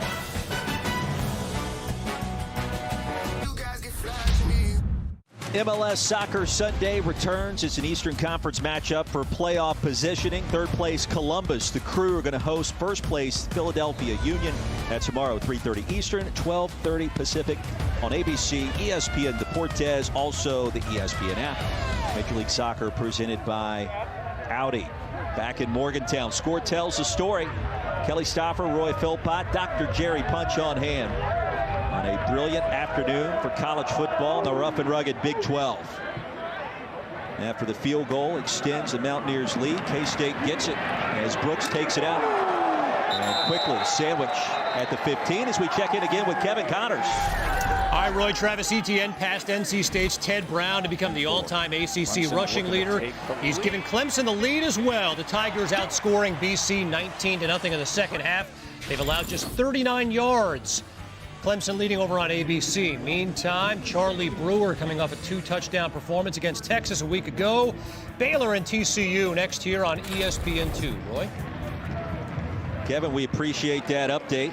Kansas State with possession as Will Howard staring squarely in the direction of his first loss as a starting quarterback. Deuce Vaughn straight ahead. He really has never gotten going. He'll push the pile for a gain of 7 on first down.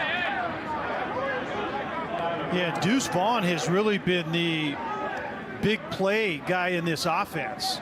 And when you lose Briley Moore to begin with and that injury in that first half, and then Vaughn has really been, without an impact whatsoever today in the run game or the pass game. And so with Kansas State offensively, you have to wonder where they're going to get their yards, and it's been few and far between against this West Virginia defense today.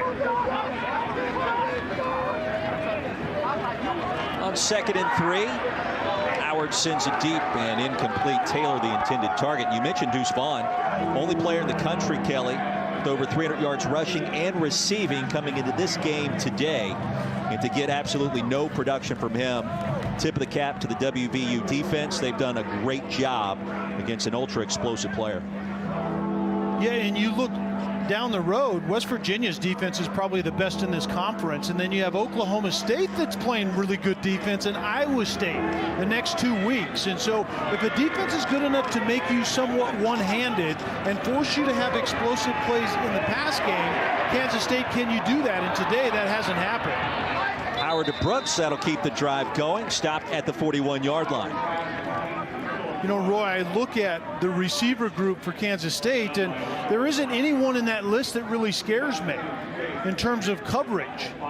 Who can consistently get open, particularly vertically? And I just don't see the guys that are on that list that would scare a defense in coverage. Briley Moore has to be the table setter for this pass game for Kansas State, and he went out in the first half, and you've seen the inability for Kansas State to get much of anything going consistently in that pass game. Backside pressure, and Howard fortunate that he didn't lose possession of the football. Jared Bartlett was barreling down quickly. And Bartlett was matched up on Tyler Burns. The running back was up in protection, and Bartlett is a high motor guy, to say the least. He's running fast somewhere all the time, and that was a poor effort by Burns, and Bartlett hardly felt resistance and ran around Burns and got to the quarterback Howard. After a loss of 8, Wildcats regroup. Look at Oklahoma State next week, and they'll have to go back to the drawing board for that one. As Howard scampers for a 2-yard gain. Tyke Smith, the hard collision. It'll bring up 3rd and long. And Roy, you talked about it. West Virginia today, Oklahoma State next week, and then there's a bye week, and then at Iowa State. And the thing that those 3 teams have in common is they can score points, but they can defend the tar out of the football. And they make, a lot of times, Kansas State's offense will have to go the long field in order to get points. And they've showed the lack of ability to do that consistently today. Pressure for Howard. Dump off to Sammy Wheeler. And on 3rd and 15, a 3-yard gain's not going to cut it.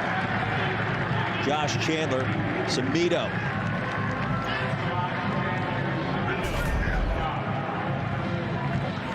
And it's eyes on the football and then breaking on the ball in a formed tackle.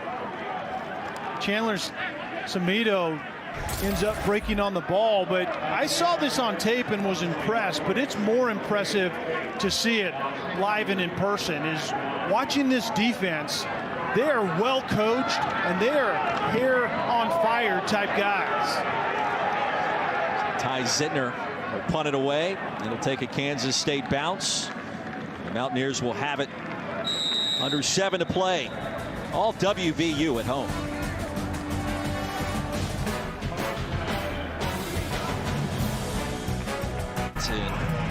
Still be quite a scene as Ohio State and Penn State do battle once again tonight. It was interesting. Head coach of the Nittany Lions, James Franklin, posted on Twitter earlier this week, Kelly, a very simplistic post. He simply wrote Ohio State, Ohio State, Ohio State, and repeated it about 25 times on social media as Cody Fletcher gets the tackle. And that was it, indicating a clear and present focus on the Buckeyes after that devastating loss in Bloomington a week ago. Yeah, there isn't any question that Penn State's attention is going to be in the right place, but whether they can do anything about some guy named Justin Fields, it remains to be seen. A lot of departures on that defensive side for Penn State, and you could see that void in that first game against Indiana. A close game in Clemson, South Carolina today as Sinkfield, the big gainer and a first down, ushered out short of the 30-yard line. Close game in Ann Arbor, Michigan as well. And Sinkfield is, we talked about it, a contrast to Letty Brown, but also a slasher with a bit more speed, maybe in open field. But nonetheless, the result's the same. It's the traffic up inside, it's working hard and then bouncing it outside, and a pretty good yards per carry average today. Yeah, I'm no mathematician, but kind of popped off the screen.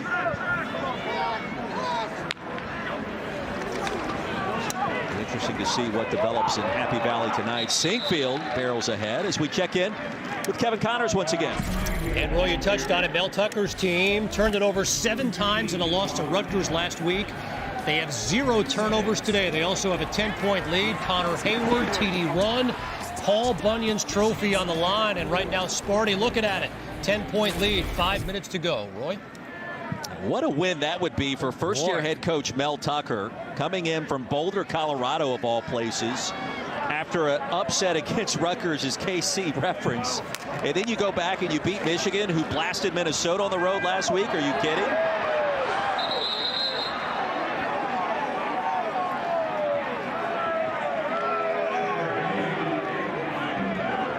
Daggy comes up just short on the scramble. Let's see where they spot it. 3rd and 1. And when a quarterback goes into a slide, it's where he begins his slide and where the ball is at that point where the ball is going to be marked. You don't get where you slid to, and you could see it on that play. Sometimes the quarterback gets down just a little bit prematurely, as Daggy did right there. We'll see if they can pick it up on 3rd and 1. Power set, Sinkfield. Boy, there was a rushing lane there for a moment. He took it right back into traffic. Keandre Thomas was ready and waiting for Kansas State. It's going to bring up 4th down. Well, that's what Neil Brown got on his running backs for after last week, is too much dancing around, too much moving of the feet. Plant your foot and make a decision and get north and south, and you could see Sinkfield right there. I think you had it exactly right, Roy. There was some room to be had initially if you just stay with the point of attack up into the line of scrimmage.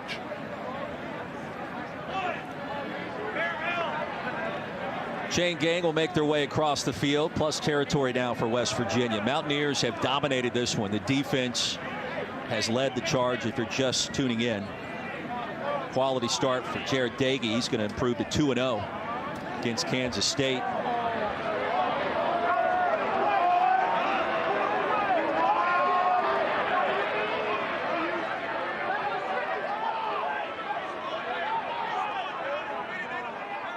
Taco Bell's Nachos Party Pack. Delicious nachos topped with all your favorites. Only at Taco Bell.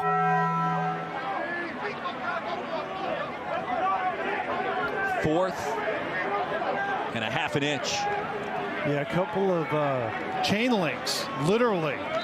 But that indecisiveness in a premature bounce by Sinkfield, and he comes up 2 links short. Now, West Virginia wants to use that 4-minute offense or grind out the clock, so they're going to go for it. Outcome of this one no longer in doubt, and it hasn't been for about the last quarter and a half. And Kelly, you look at these two teams, regardless of what happens on this play. Kansas State in a great position for postseason play. We'll fall to 4-2 after this afternoon. But West Virginia now take a major step forward under a second-year head coach in Neil Brown. Second charge, timeout of the half. 30 seconds in late. And he'll talk things over with his club right now. But get to a bowl game, year number 2, you brand your offense with this rush game and Letty Brown. You look at the remaining schedule, it's doable. It's not easy, but you win another game or 2, that's going to get you into a bowl, and I think that's where you want to be in this crazy year we call 2020. Yeah, and you know why all of it's doable is first and foremost because of the defense that West Virginia presents every Saturday. And then they also want to run the football, which allows them to dictate tempo to some extent. And now Jared Dagey is making consistently better decisions. All of that adds up to the way Neil Brown wants to build his program. We talked about it. I said, ideally, offensively, what does your group look like? He said he wants to rush for 150 to 175. Well, guess what they have today? 181. They're averaging about that on the year. We want to throw for around 300. Guess what they have today? 298. They turn the ball over typically in bunches, and they force the opposing offense to swim upstream all the time.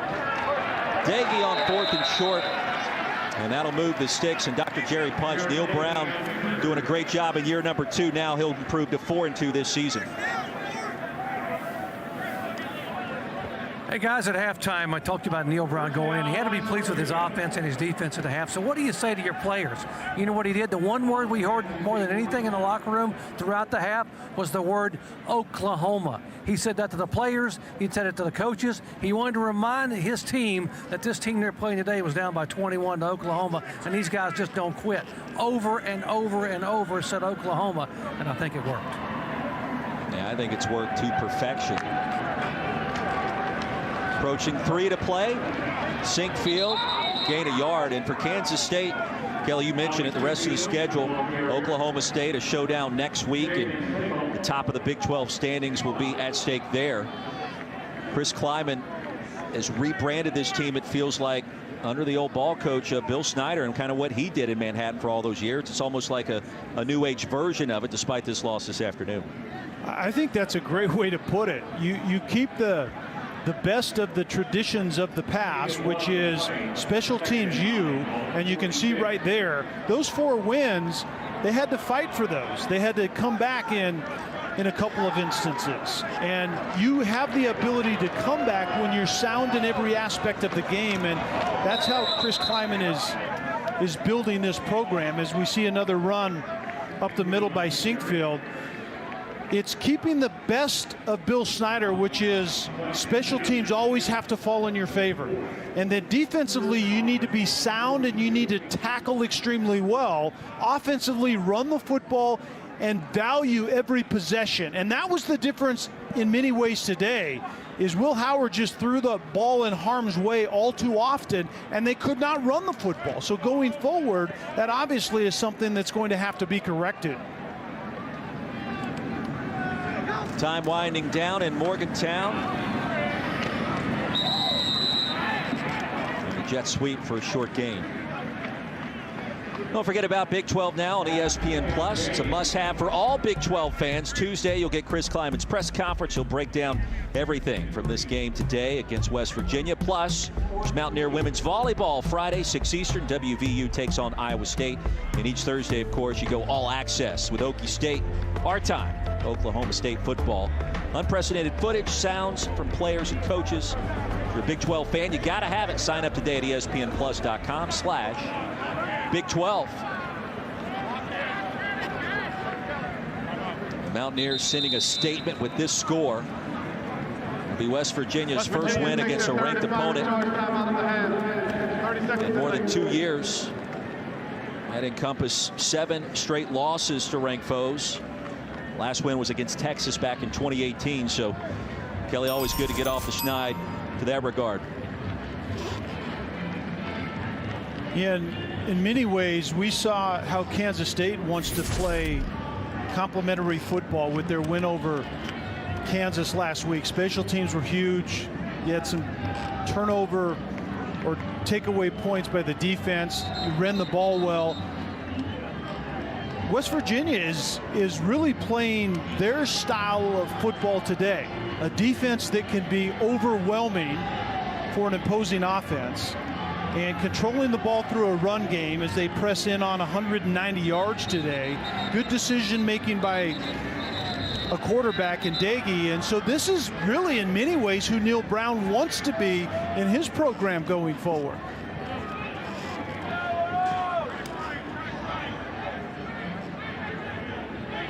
Be the third conference victory for WVU. And Roy, you look at it going forward, you know, at Texas, home against TCU and Oklahoma, and then Iowa State. That's a tough stretch, but West Virginia matches up well against those teams. Sinkfield lost it, picked up by the Wildcats and ushered out near midfield after the turnover.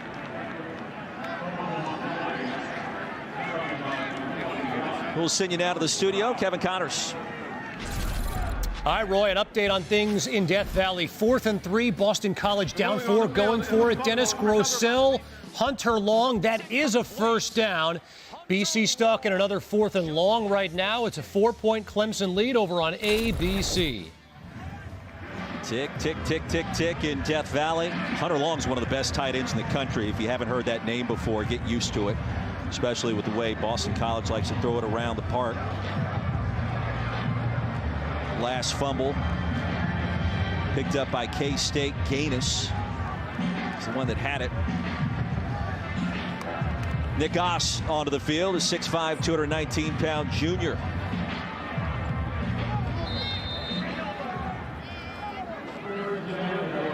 Big win for West Virginia today. Mountaineers will improve to 4-2. It's already been a wacky day in college football.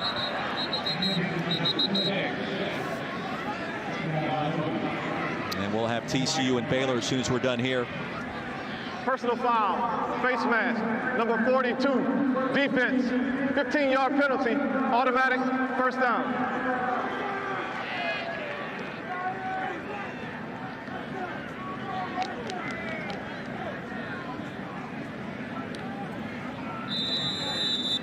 We'll have the Bears and the Horned Frogs.